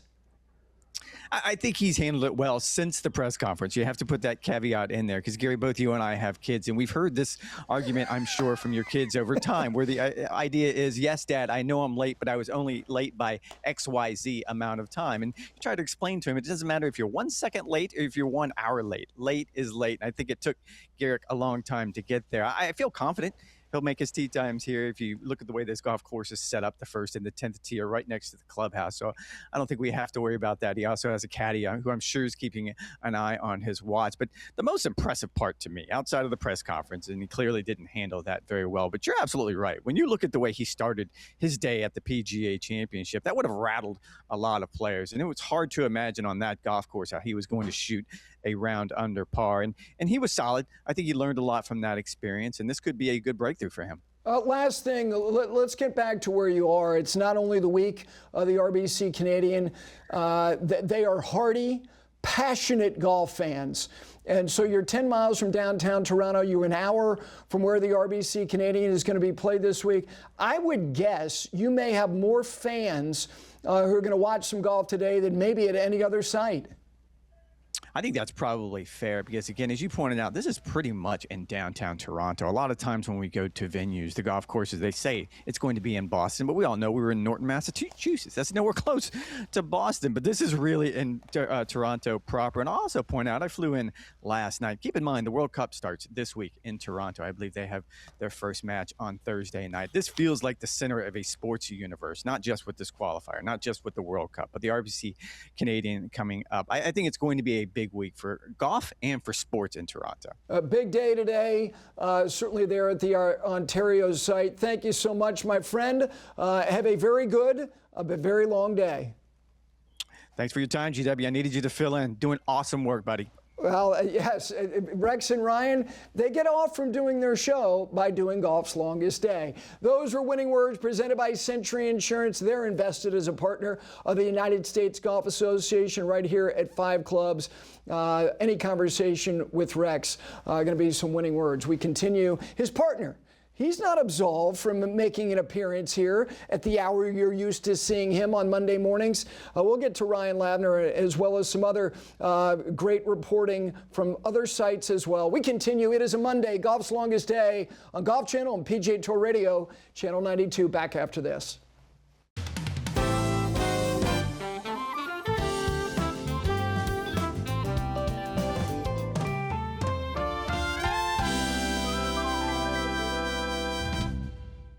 We are back here on this Monday. Golf's longest day very much underway at all the final qualifying sites on the East Coast. We have already gone to Canada. We've gone to the state of Ohio, the state of New York. We now go to the state of Georgia. And the gentleman who's going to join us in a moment, he's very comfortable in the state of Georgia. He's a dog. Hawks Ridge Golf Club in Ball Ground, Georgia, hosting final qualifying for the 9th time. 78 players, 30 exempt into final qualifying, 48 by way of the local route. You have somebody who's won a major championship. You got a number of players who have won on the PGA Tour who are on site this morning at Ball Ground, and he has found the room that he's most comfortable in. Leather-bound books, mahogany. He is ensconced in mahogany. He might have a new backdrop for the Rex and Ryan podcast. He, of course, Ryan Lavner. Good morning. Good morning, Gary. About the only thing I'm missing at 8:40 this morning is a bourbon, but at the end of this long day, I'm probably going to have at least one. Yeah, you and many of those players in the field, muggy gray day, just typical early June in the state of Georgia. Keith Mitchell is one of the players. There'll be no cashmere on Keith today. Oh, no. I certainly hope Sid Mashburn has some nice breathable fabrics, some silks, some mesh cotton. There he is in the visor. He's played a lot of golf in this part of the world, going to the Baylor School. Aldrich Peitgeiter, he getting ready for his first of what will be 2 tee times in this 36-hole day. Let's start with the makeup, Ryan, of the players. A lot of guys people are very familiar with. There certainly are. And just a quick point, it is muggy. It's also rainy. That's why I'm outfitted, Gary, in this beautiful Peter Millar rain suit. It's going to be raining basically the entire day. They were actually pretty lucky here at Hawks Ridge on Sunday. It was dumping nearby, more than an inch of rain. Superintendent this morning reported just less than a tenth of an inch of rain on this golf course, but we're expected to get some throughout the day. So yes, we're going to see rain gear. We're going to see umbrellas and the like. Rex mentioned up in Canada, this felt like what could be a tier 2 event on the future PGA Tour schedule. I feel the exact same way about what we have here in Georgia for the 5-spotter here. You have a collection of sort of run-of-the-mill PGA Tour players, whether it's a Patton Kazai or Chris Kirk, Keith Mitchell, as you mentioned there. But you also have a boatload of Korn Ferry Tour players. And keep in mind the Korn Ferry Tour was in Spartanburg last week for the BMW Charity Pro-Am. Just about a 3-hour drive. I talked to a couple players, including Hunter Eichhorn, who was actually in the mix for title contention there. He said his head hit the pillow at about midnight, so he got a couple hours of rest, is well caffeinated, is ready to take on this very long day. You know, as somebody who went to an SEC school that's pretty good at football, the University of Georgia, Ryan, I'm telling you, I look at this tee sheet and it looks like an SEC golf reunion. Seriously. I mean, it really is like anybody who is anybody, many of whom are still somebody, and some others who may not quite have the profile they once had. This is an SEC golf get-together. It's so funny. It's one of the reasons why I love covering this tournament. You know, I cut my teeth at Golf Channel covering college golf back in the early 2010s. And so who was the first person that I see on a property today at Hawks Ridge? Bobby Wyatt. And golf fans may remember that name. He shot 57 as a teenager, went on to Alabama. He was on that Justin Thomas title team with Alabama as well. Just a great player. He's actually on the bag today for Keith Mitchell. So apparently Georgia Bulldogs and Crimson Tide players can coexist in harmony. But it's great. It's a collection. It just shows how strong and how deep the golf is in the Southeastern Conference. Obviously, we know that Auburn just a couple of days ago won the national championship out of La Costa. One of their players, Josiah Gilbert, on that national title team, although he was overshadowed by Jackson Coyvin, is a terrific player. Certainly going to be rocketing up the PGA Tour University rankings as he gets ready for his senior season at Auburn as well. But yeah, it's very familiar names and players we've grown accustomed to over the past 10, 15 years. Yeah, you know, I could add the name Braden Thornberry, Robbie Shelton. Yep. I mean, it's really something else. Let me ask you about somebody who didn't play in the SEC, played in the ACC. He was as good as anybody. And again, you kind of go off into the hinterlands of golf, deal with different stuff. Ollie Schneider-Jans, who, you know, makes the state of Georgia home, having gone to school there. He jumped up and won an event on Live, and you're going, oh my gosh, he's back. Just a little thought about him and his own journey. It's been incredible. I mean, I covered Ollie Schneider-Jans, one of the first players I covered in junior golf, certainly followed his career at Georgia Tech, where he was a dominant winner, a former #1 ranked amateur in the world. It's been pretty surprising to see the journey that he's had to this point, still trying to find his way out of the darkness, playing mostly right now on the Asian tour or over in Korea, just trying to find any sort of foothold. He has, as you mentioned, a couple spot starts on LIV, and that certainly proved lucrative at times. But here's a player who has never really established himself over the past half decade, ever since he dealt with some injuries to his hip, had surgeries on both hips back in 2022, I believe, just trying to regain his speed, regain his strength, regain his form after what is a pretty serious issue that he was dealing with over the past couple of years. And so I saw him on the range. Gary, he does not wear, he doesn't have a hat, which is not atypical for Ollie Schneider-Jans. He's actually wearing a headband. I'm hoping that Ramon, our great shooter that we have here at Hawksridge, is going to have some footage of Ollie Schneider-Jans later.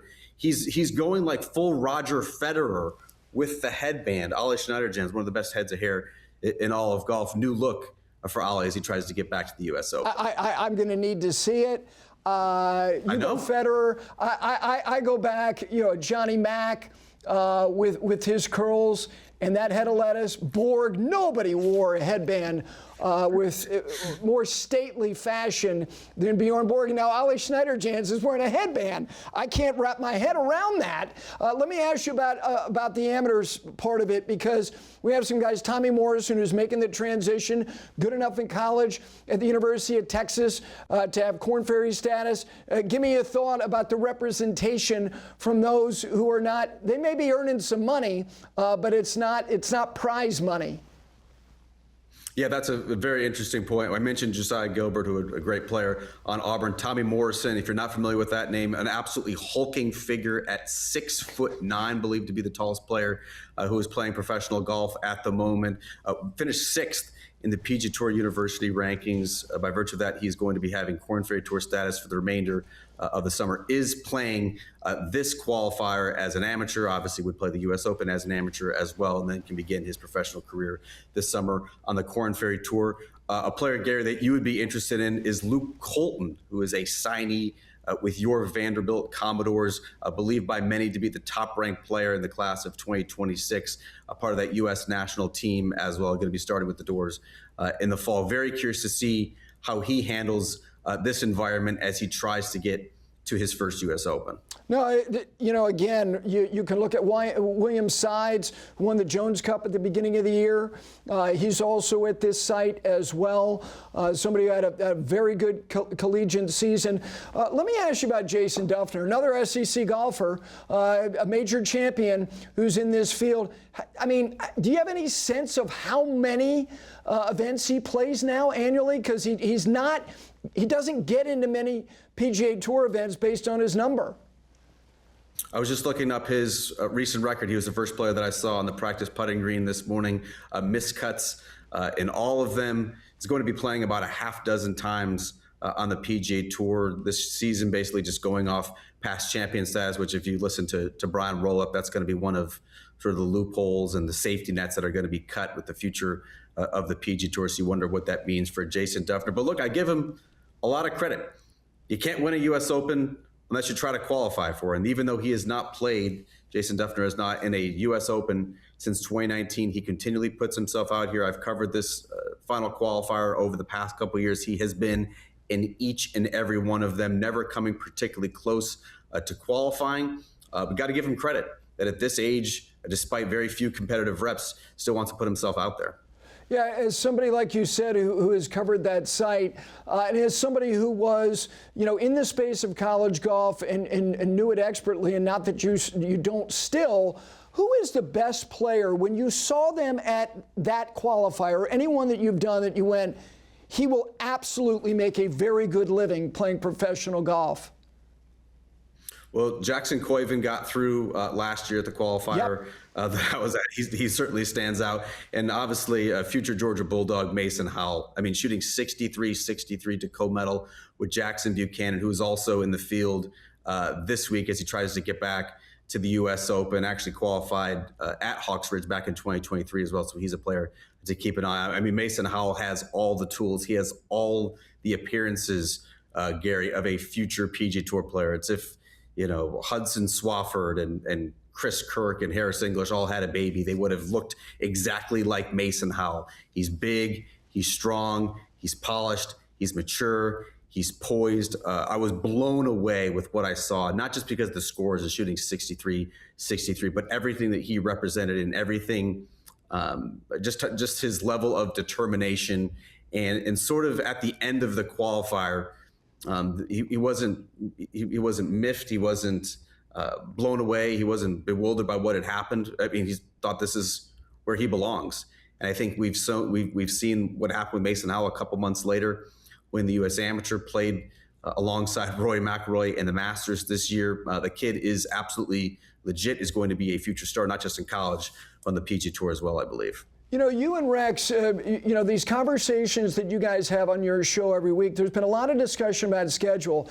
And even though it really isn't officially summer, it is toward the latter part of the season for a lot of guys who have real standing, but they're also trying to ensure like the track one world that they all want to live in.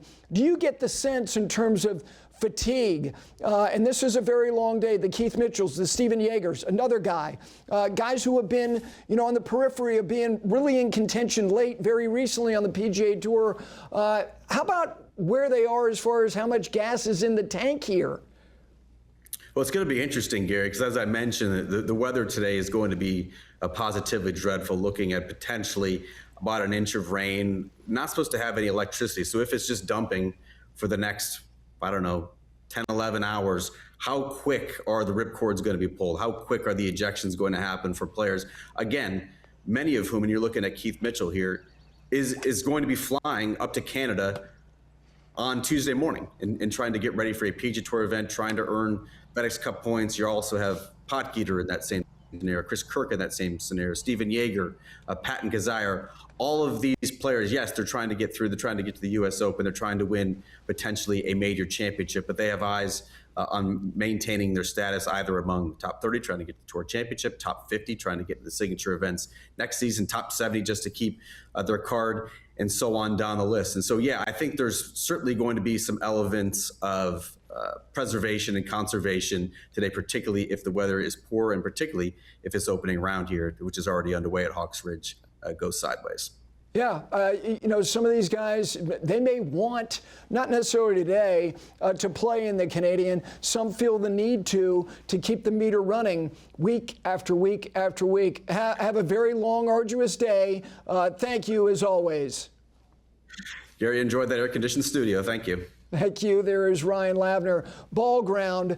And not only is he around a bunch of guys who played SEC golf, but you consider there is an event at the junior level. It's called the Future Masters, probably not too far away over the border in the state of Alabama in Dothan. Many of them played in that.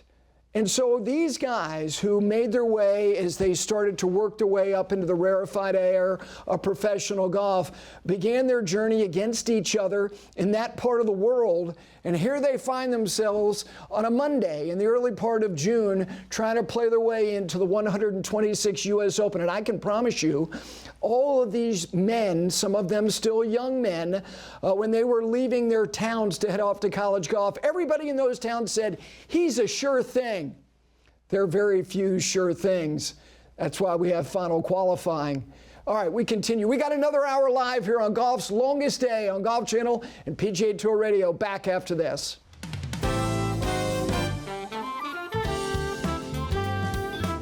Good morning and welcome in. This is 5 Clubs on Golf Channel.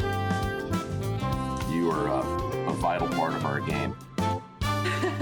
Thank you for having me on. All the way to the green. It was, whoo, boy, was that fun. I've always wanted to be on 5 Clubs. Thanks, Gary.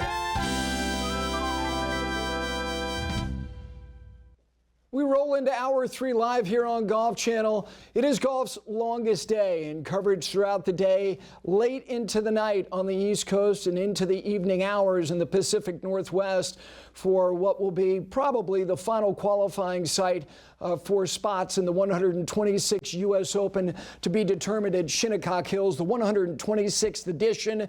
They hosted in year 2 of this championship in 1896, and then they went without hosting until 1986. Raymond Floyd, the steely-eyed, pointing at the cup when he chipped in and with the Silver Pages visor across the line in the U.S. Open. 1995 in the foreword of Corey Pavin. 2004 and Retief Goosen winning the great road game with Phil Mickelson breathing down his neck. And most recently, Brooks Koepka in 2018 going back-to-back and shaking the hand of Curtis Strange, the last man to do it in 1988 and 1989. This championship in this country, it is the most open because it is representative of the meritocracy that you can be really good and we'll let you in based on performance elsewhere.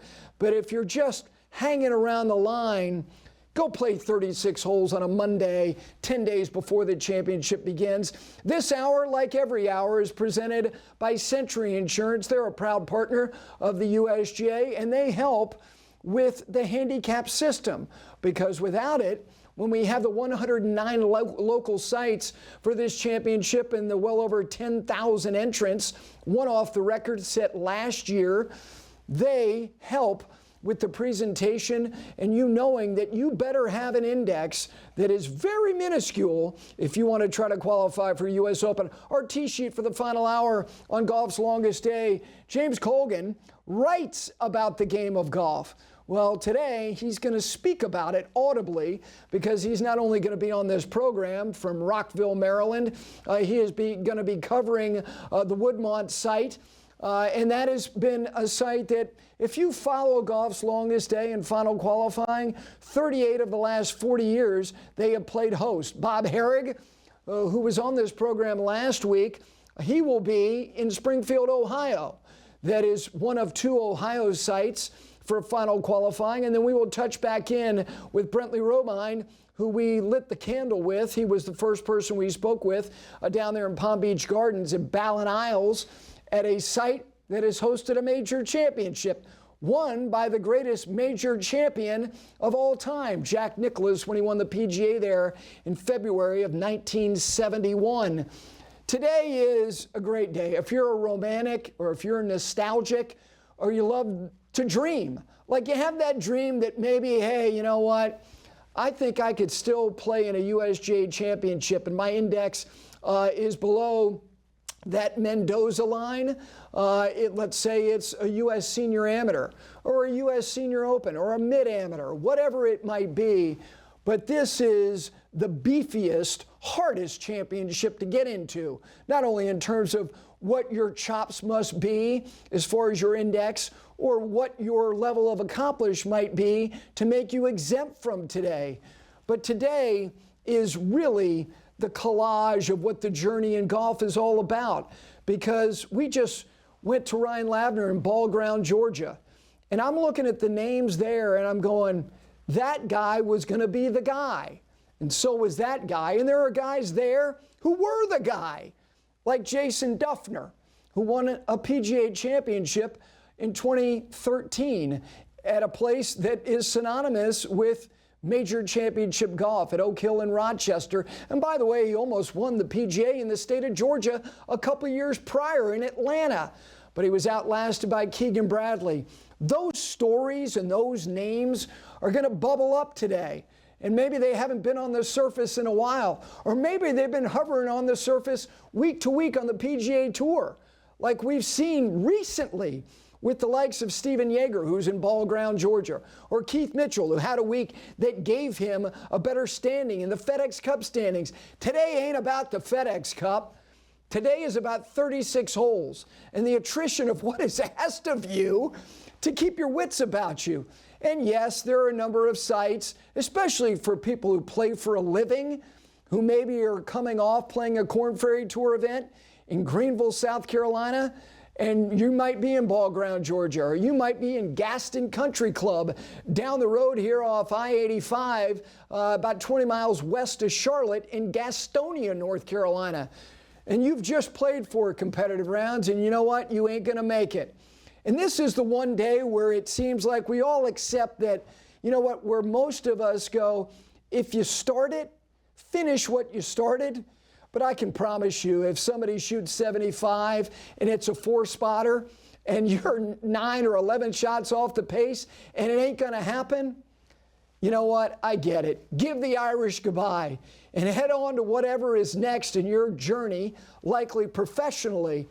But there are probably few, if any, amateurs who've made their way into final qualifying, most of them via the local route. They're going to put a score in every box in all 36 holes because they made it here, which is from 10,000 plus down to a little bit over 700. This is a pretty rarefied space to be in. And that's why Golf Channel devotes the number of hours to doing it. It is romantic and it is nostalgic, but it also is the essence of competition because somebody today who you have never heard of is going to have a tee time next Thursday at what I would argue might be the greatest championship venue this country has to offer the world for major championship golf. It's golf's longest day. We take a break. When we continue, we will talk to somebody who covers the best players in the world, Bob Harig. And he's out in Springfield, Ohio. And we'll talk to somebody else, and James Colgan, who writes about the game of golf. But today he's going to talk it because he's been given the assignment at a place that we know so well as being a final qualifying site. He will join me next. It is hour 3 of what will be more than 13 hours of coverage here on Golf Channel for golf's longest day. We continue with you here from Charlotte, North Carolina, right after this.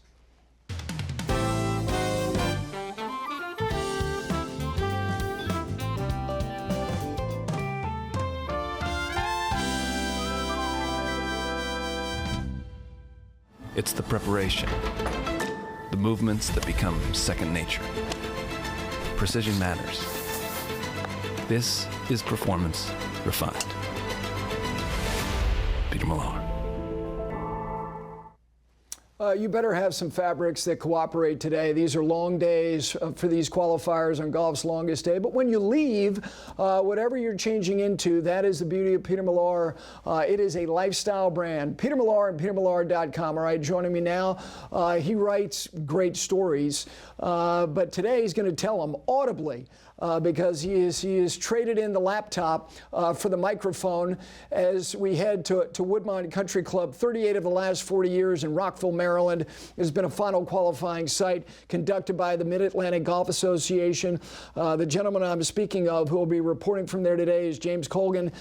James, my friend, hair and makeup on site early for you. Good morning. How you doing? Hey, that's a brand new world for me, Gary, but let me tell you, it is a joy to be here, especially on a day like today where we get to send some people through to one of the original 5 clubs. So I'm so pumped to be part of this. I'm so happy to be here. And I'm so grateful that I get the chance to talk to you, particularly with some of the people that we're sending through to Shinnecock Hills. Yeah, you know, you have a site where, you know, as I mentioned, so much history really going, you go back to the return of Shinnecock onto the main stage in 1986. 38 of the last 40 years, they've been a final qualifying site. 4 spots available. James, you can update the leaderboard. Somebody is off to a flyer very early there at Woodmont Country Club, and somebody who had his best finish on the PGA Tour just a couple of weeks ago in Fort Worth, Texas. Is that not right? It's a dangerous time to be trending right now in the golf world, and that's what Jackson Suber is doing. He is 5 under through 7 holes today. Pretty insane start, especially out here. I mean, the wind has kicked up a little bit since Jackson started off his round a couple minutes ago, but he is far and away the leader here through the first few holes. He's got 3 shots in the next closest guy, and if you're playing on golf's longest day, I feel like it's a nice thing to start off with the 3-shot cushion here by the time you make the turn and your first 18 holes. Yeah, you know, you go back, they have 2 courses there, the north course being used. The south course, Shigeki Moriyama, back 26 years ago, shot 59 in that qualifier. Owen Brown shot 60 as well. Let me ask you about some people who, you know, I mentioned you're a great storyteller. His story is just beginning. Blades Brown. This is somebody who now has special temporary membership on the PGA Tour. That is accomplished by, in a finite number of opportunities, taking advantage and being productive. He is well beyond his years as far as, not only his skill level, but it appears the head on his shoulders. Give me a thought from you as somebody who, you look at everybody, they all look like prodigies. He does look different, doesn't he? Absolutely. I think any time that you can break a 103-year-old record as a 16-year-old playing in the U.S. Amateur, which was what Blade Brown did a couple of years ago. He was the youngest medalist ever in the U.S. Amateur, breaking Bobby Jones's record. I think anytime you can do that, you find yourself in pretty rarefied air as far as the golf world is concerned, and for pretty good reason. And I would say Blades Brown has done nothing to disavow us of that notion over the last few years, as we've seen him rise up the ranks all the way to the PGA Tour now, where he has special membership. I think when I look at what he has the opportunity to do today, it's kind of a fascinating thing. I mean, you see someone like Blades, you kind of assume that he has no problem earning some exemptions into the majors, getting the opportunity to, play in a bunch of big events. But the reality is that Blades Brown hasn't had a major start in his career to this point. He has the opportunity to get his first ever major start at Shinnecock Hills for the U.S. Open. And considering his history with USGA championships already, you would think that he's probably pretty excited at the opportunity to stake his name on some history today at just 19 years old. Yeah, and it's interesting, James, is that, look, everybody chooses the path they want to go. Michael Thorbjornsen chose the college path, and he's not from the state of California. He's from the other side of the country. He had a wonderful college career, and he was the one, like a handful over the last 5-6 years through PGA Tour U, you earmark him. He's the guy. Your thoughts about him, and it's not about, his chances today. Look, there's 4 spots. He has as good a chance as any. His form is good. Your thoughts about him and his journey? I think it's pretty funny. Anytime you have someone who sort of earns a reputation as being a qualifying warrior, I feel like you just kind of generate some attention. And I feel like that's Michael Thorbjornsen's story in his career to this point. He's qualified twice for the U.S. Open through final qualifying in 22 and 23. He also won the U.S. Junior Amateur, which gave him access to the 2018 U.S. Open. And so when you think about his career to this point, it's sort of been defined by being in these high stakes, high leverage situations where it's do or die. You've got a lot of guys fighting for only a couple spots, and you need to perform really well. Obviously, we saw him play really well at the Players' Championship earlier this year, so it's not particularly shocking to see him as one of the bigger names in contention for today's honors. But I would say really the thing that I've been most impressed with from his game, I think it says something about you as a competitor. It says something about the way that you're wired when you can kind of step up in the moment and play really well in these settings. And that's something that Michael has done just over and over again throughout his career. He's trying to qualify now for the 3rd time today. 3rd time, and he's still a very young man.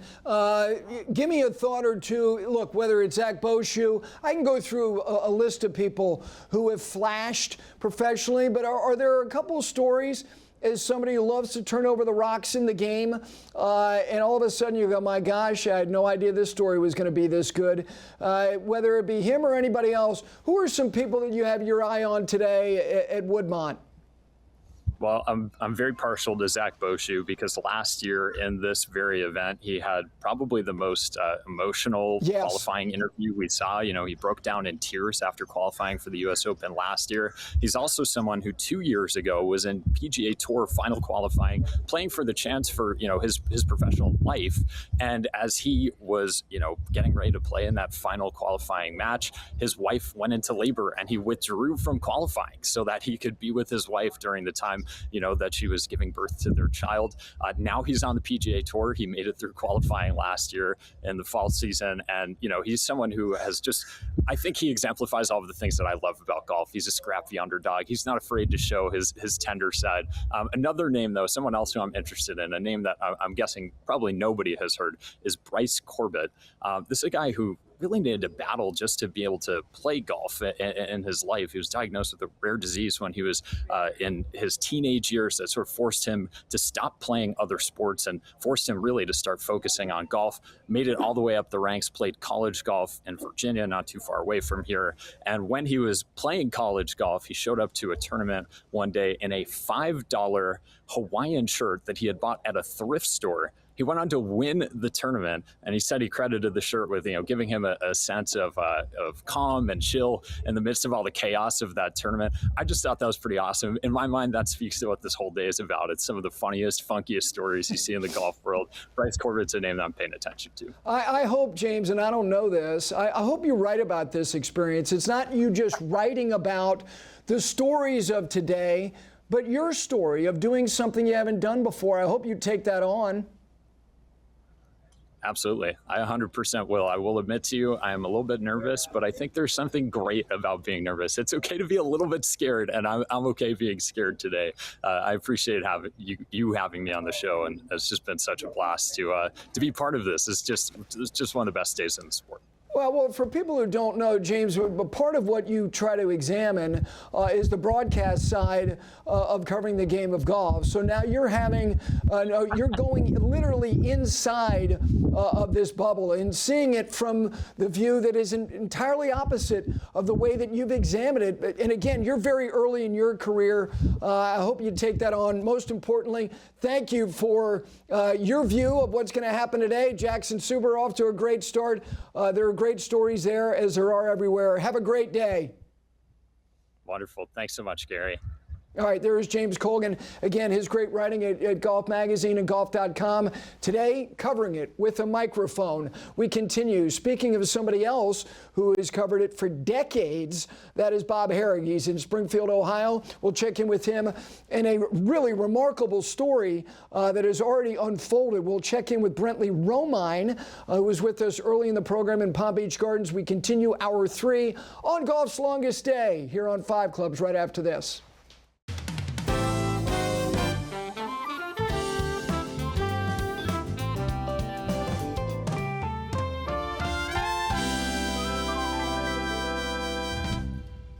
Golf's Longest Day very much underway across the country and also in Canada.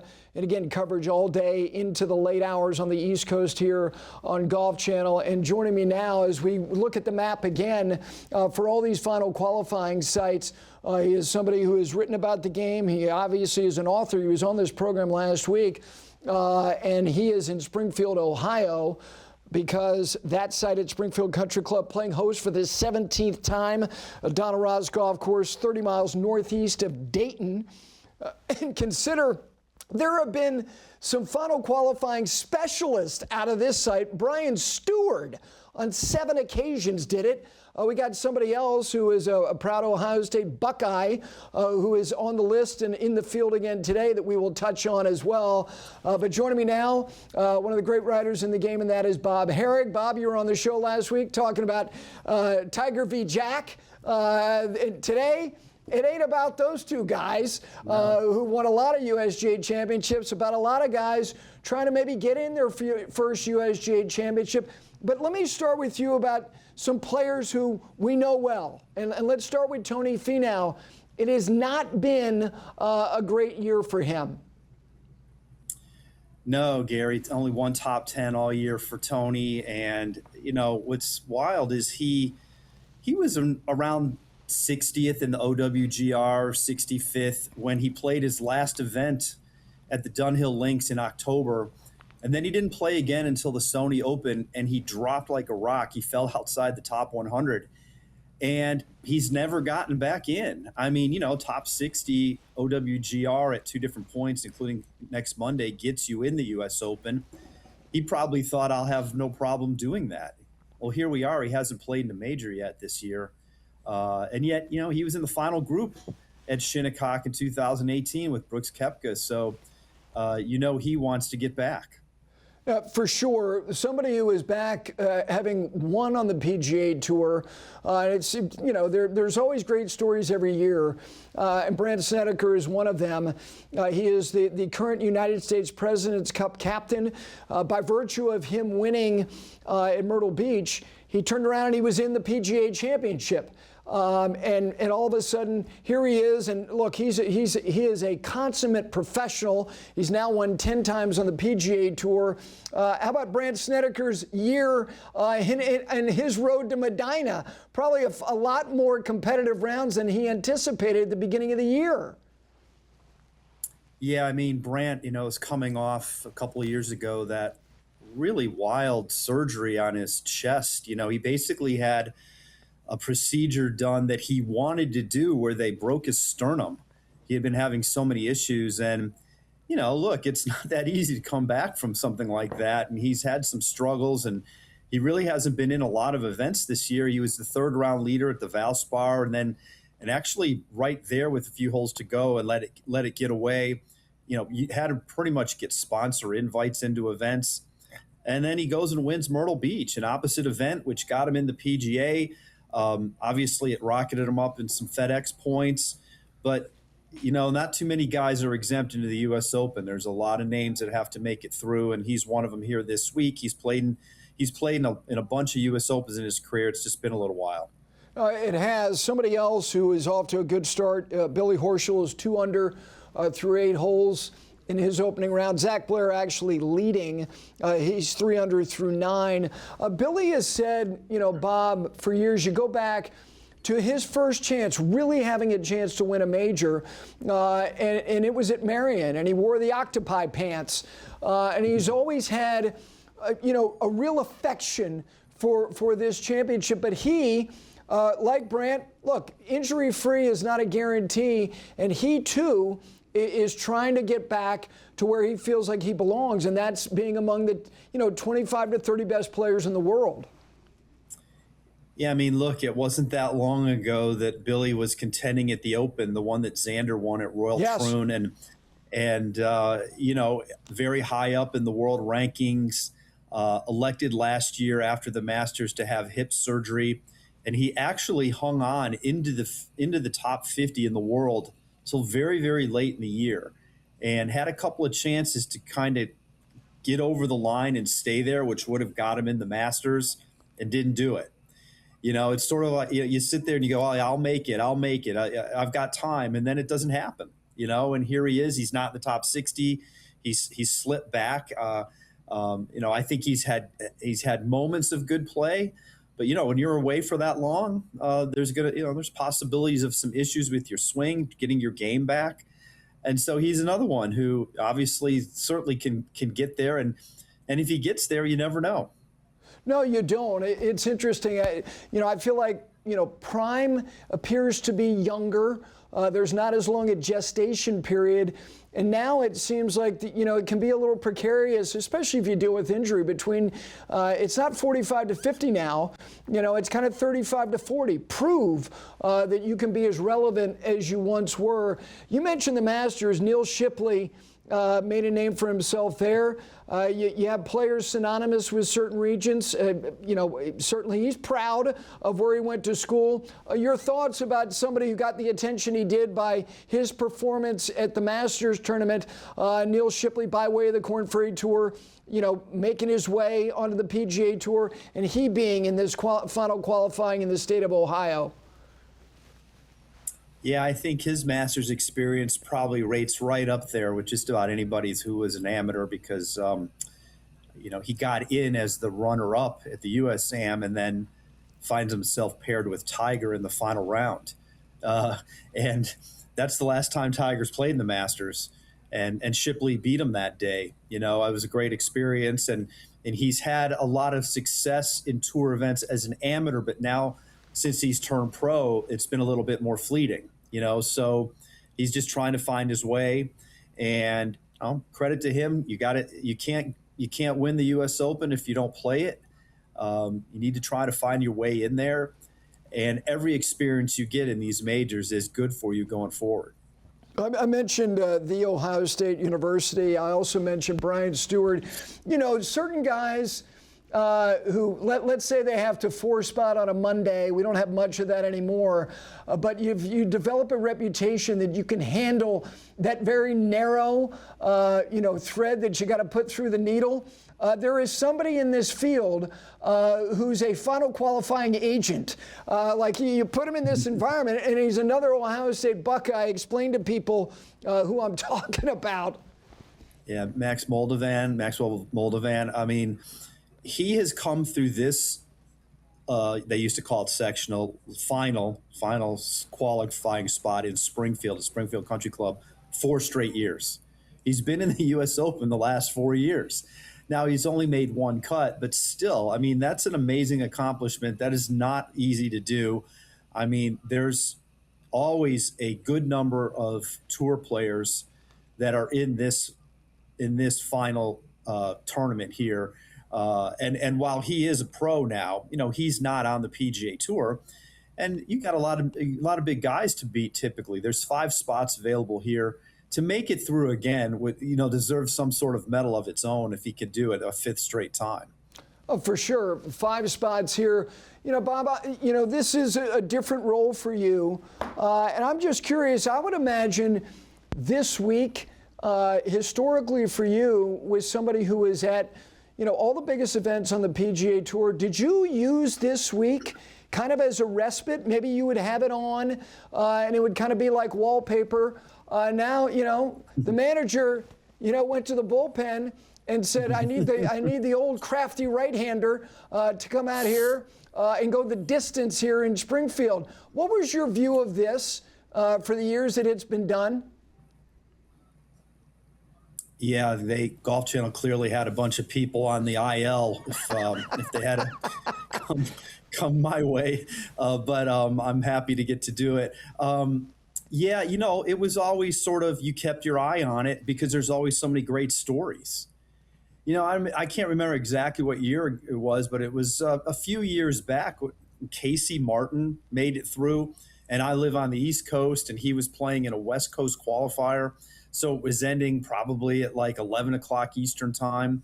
It was amazing that he was able to make it through and get back to the U.S. Open. After all that time. There's always amazing stories at this thing. I think it's great how the USGA leans into it. They believe, an open, qualifying for the U.S. Open is part of their mandate. And to be honest with you, I'm surprised it's not more spots.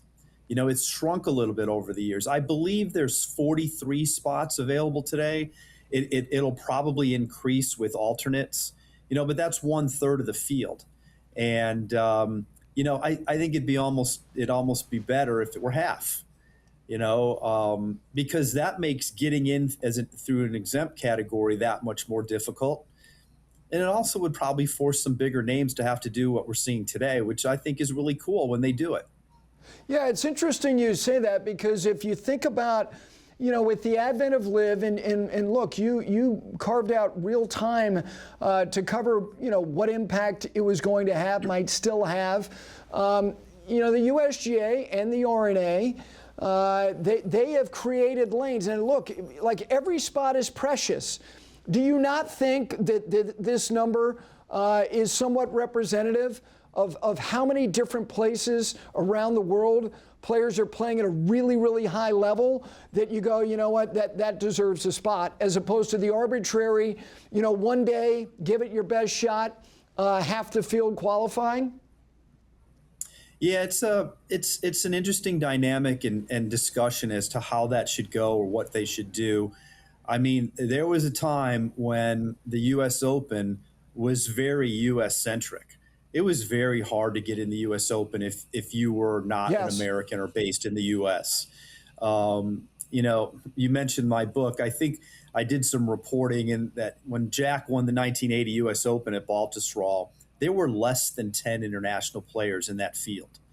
And they didn't have a final qualifier in the UK like they do now and like they have in Japan. That's huge that they do that. And now they have that one in Dallas that's right after the PGA Championship, which gives guys an opportunity to try to make it if today is bad for them. And let's be honest, today would have been really bad for the live guys. Trying to get somewhere in the U.S. from Spain would have been quite tough. So, a bunch of those guys tried in Dallas. And that was on the Monday following the PGA Championship. And, the USGA has pathways through the various tours. I mean, they give a spot to the Corn Ferry Tour. They give some to the DP World Tour. I mean, it's a balance trying to figure this out. The Open Championship has gone stronger away from qualifying. They've gone for more of they've looked for a stronger field by having these Open qualifying series events. As you know, JT Poston got in the Open yesterday as the highest finisher at the Memorial. That was one of their Open qualifying series events. To do that, they took away from their final qualifying, which is interesting. There's a charm to this day. There was a charm to their final qualifying back. I went down a rabbit hole recently. It had something to do with Jean Van de Velde. And if you go back to the year that he lost to Paul Lawrie at Carnoustie, both those guys came through final qualifying on the Tuesday before the Open began. They had Monday, Tuesday qualifying, and there was like four sites and 12 spots each. So that's been greatly diminished. And, I think that's kind of cool that the U.S. Open still maintains this much. Yeah, and your point about the international qualifying, Michael Campbell, the first year it was available was 2005. He wasn't coming to America to try to get into the U.S. Open. He was able to do it literally down the road from where he was living. He got in, he won the U.S. Open. Bob, have a great day. Thanks for joining us. Appreciate you having me, Gary. Take care. Thank you. All right, very good. Springfield, Ohio, 5 spots on the line. Those were winning words. Presented by Century Insurance. When it comes to business insurance needs, let them be right by you. We will check back in Palm Beach Gardens as golf's longest day very much underway. We're back right after this.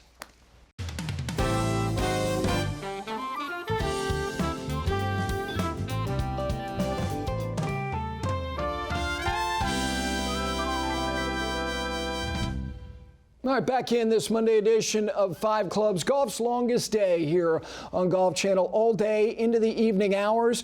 The first site that we checked in on down in Palm Beach Gardens, Ballin Isles Country Club, the East Course, being conducted by the Florida State Golf Association. 4 spots available.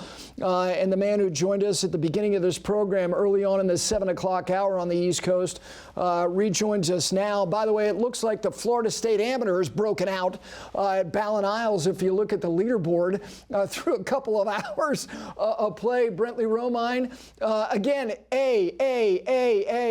This would be a scorecard or a report card you'd love to have. A lot of amateurs off to a good start here. Florida State Amateur, it might be the Florida State Junior. I mean, there's some young kids, 14-year-old Nico Ronderos, Max Barile from Florida Southern currently setting the pace right now, 3 under, but a lot of guys 2 under, 1 under. I tell you what, in the couple hours since I was on the show this morning, it has gotten hot, muggy. It feels like a sauna out there, and guys are making birdies, which is what you're going to need to do. Yeah, South Florida, June, you'd say, is this Florida or Malaysia? It could be one or the other. Let me ask you about an effect on the field already. You have players trying to get to all these sites from Lord knows where, and a handful of players were trying to get there from another event. What happened? So it seems like every year or so we have some sort of logistical issue with travel. And you had 7 guys who made the cut at the PGA Tour of America's event this weekend in Mexico City. All of them were supposed to get on a flight that took off around 7 p.m. local time and would get in Fort Lauderdale early this morning, just after midnight. However, the plane took off. There was a medical emergency. They had to redirect to Veracruz. They sat on the tarmac for several hours. Lo and behold, they don't get into the Miami airport just before 7 a.m. So 6 of those 7 guys did not make it for their tee time. They were replaced by 4 alternates who happened to be on site. But the guy who was lucky enough to get in, Chris Nito, he played his college golf at Florida. He had the 9 a.m. tee time, the last on the sheet. He said he left his golf clubs. He got through global entry, no traffic, and he's using a friend's set of clubs. The friend met him here, and he teed off on the 10th hole. I watched him go off, and he was still trying to get his bearings, and he called it a brutal experience, but heck, he still got a chance. Somebody who is there, who is an amateur and still a teenager, but we've known of him and watched him play golf here for a while is Miles Russell. You were the one reporting to us that Charlie Woods, who obviously they have a kinship, a friendship, that they share representation, which speaks to a whole nother new world that we live in. And Miles Russell's an amateur, but there's a lot of gray area here, Brentley, when it comes to, amateur, professional representation, compensation, NIL. It harkens back to, it wasn't 1,000 years ago that Jordan Spieth was trying to transition college golf, professional golf, still a teenager.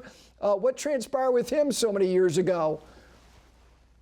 Well, this was back when the NCAA actually enforced rules, it seems. But yeah, 2012, they had just won that national championship over Alabama at Riviera. That was back when the championship ended on a Sunday. And they fly private back to Austin. Dylan Fratelli's turning pro. Ryan Murphy, the assistant at the time, is going to caddy for him. Spieth is sort of wavering on whether he actually wants to make the drive to Houston and play that qualifier the next day at Lakeside. Well, at 2 a.m., Ryan Murphy gets the call, says, hey, can I get a ride? I'm going to play. It's Spieth. Well, they give him a ride. That's one NCAA violation for providing transportation out of season. So then Spieth gets there. He's using a high school kid as his caddy. The kid goes home after 36 holes. Well, Spieth is in a playoff. Dylan Fratelli didn't get through, so Spieth says, hey, Murph, can you jump on my bag? Ryan Murphy caddies. That's the second violation for coaching out of season. Spieth ended up being the first alternate and obviously got into that U.S. Open at Olympic Club, was the low amateur, and may have had to pay a little bit of a donation to put the Longhorns back in the good graces of the NCAA. Yeah, and not the first great college player to come under scrutiny from the NCAA. Tiger and Arnold's famous dinner, going all the way back to the mid-'90s. Some meeting was had, some type of determination was had. Let me ask you about Miles Russell. As somebody who, you live in this state of Florida. He's up the road in Jacksonville. He's shown up at these Korn Ferry Tour events, a spot start here or there on the PGA Tour. As somebody who covers college golf expertly, is he as well equipped in terms of being watched at an early age? Attention's great. Being watched can be discomforting. Your view of him and his ability to navigate kind of an uncommon space?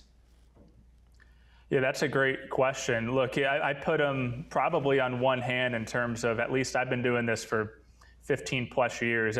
One of the most dominant juniors, considering, I'd put Akshay Bhatia in that category, Joaquin Niemann as well, Jordan Spieth certainly, but Miles is right up there, and physically does not look like he would be a world beater, but I'll tell you what, the guy's got amazing hands. He practices at Atlantic Beach Country Club with a lot of older guys. The maturity is off the charts and just so consistent. Just the ability to be able to Monday qualify for professional events, to dominate his peers. He's won a junior PGA. He's played junior Ryder Cup. He's done everything except win a USGA championship, though he's made some runs at both the AM and the junior. But I think this partnership with Charlie is interesting because, yeah, there might be a few extra eyeballs on him today, although so far when they teed off, there were not that many people out there watching. But Charlie's one of the few guys who actually can understand what Miles is going through, just being a young star and a prodigy. And, conversely, Miles understands a little bit what Charlie goes through on a day-to-day basis. So I think that's just a really great friendship between the two of those guys. And it'll be interesting. He's 2 under right now. If he makes it somehow to Shinnecock and grabs one of those 4 spots, could we see young Chuck on the bag up in Long Island here in a week's time? I guess we'll have to find out. Yeah, of course, his father, his first U.S. Open at Shinnecock, he didn't make it all the way to the end in 1995. Hard to believe that was 31 years ago. But before I let you go, when you speak about all these younger players, and this is an interesting time, and, we were talking about Tommy Morrison and these other sites and guys coming off the NCAAs. Your view of who you think, who's in qualifying today, who's Ben James, another guy, he's up there in Purchase, New York, the college player who was in the cauldron of match play last week, qualifying today and making the transition to professional golf.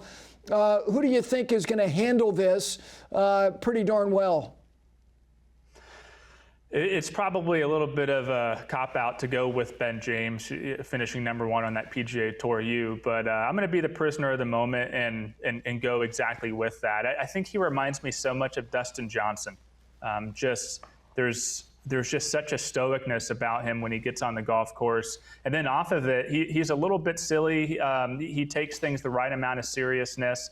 And I'll tell you what, you mentioned he was from Connecticut. This is actually an answer to a trivia question. He committed at 11 years old to the University of Connecticut. This is back when he had qualified for a USAM at like 11 or 12 years old. And he just got progressively better and better. And he was in that recruiting class with a Nick Dunlap, Caleb Surratt, those types of guys.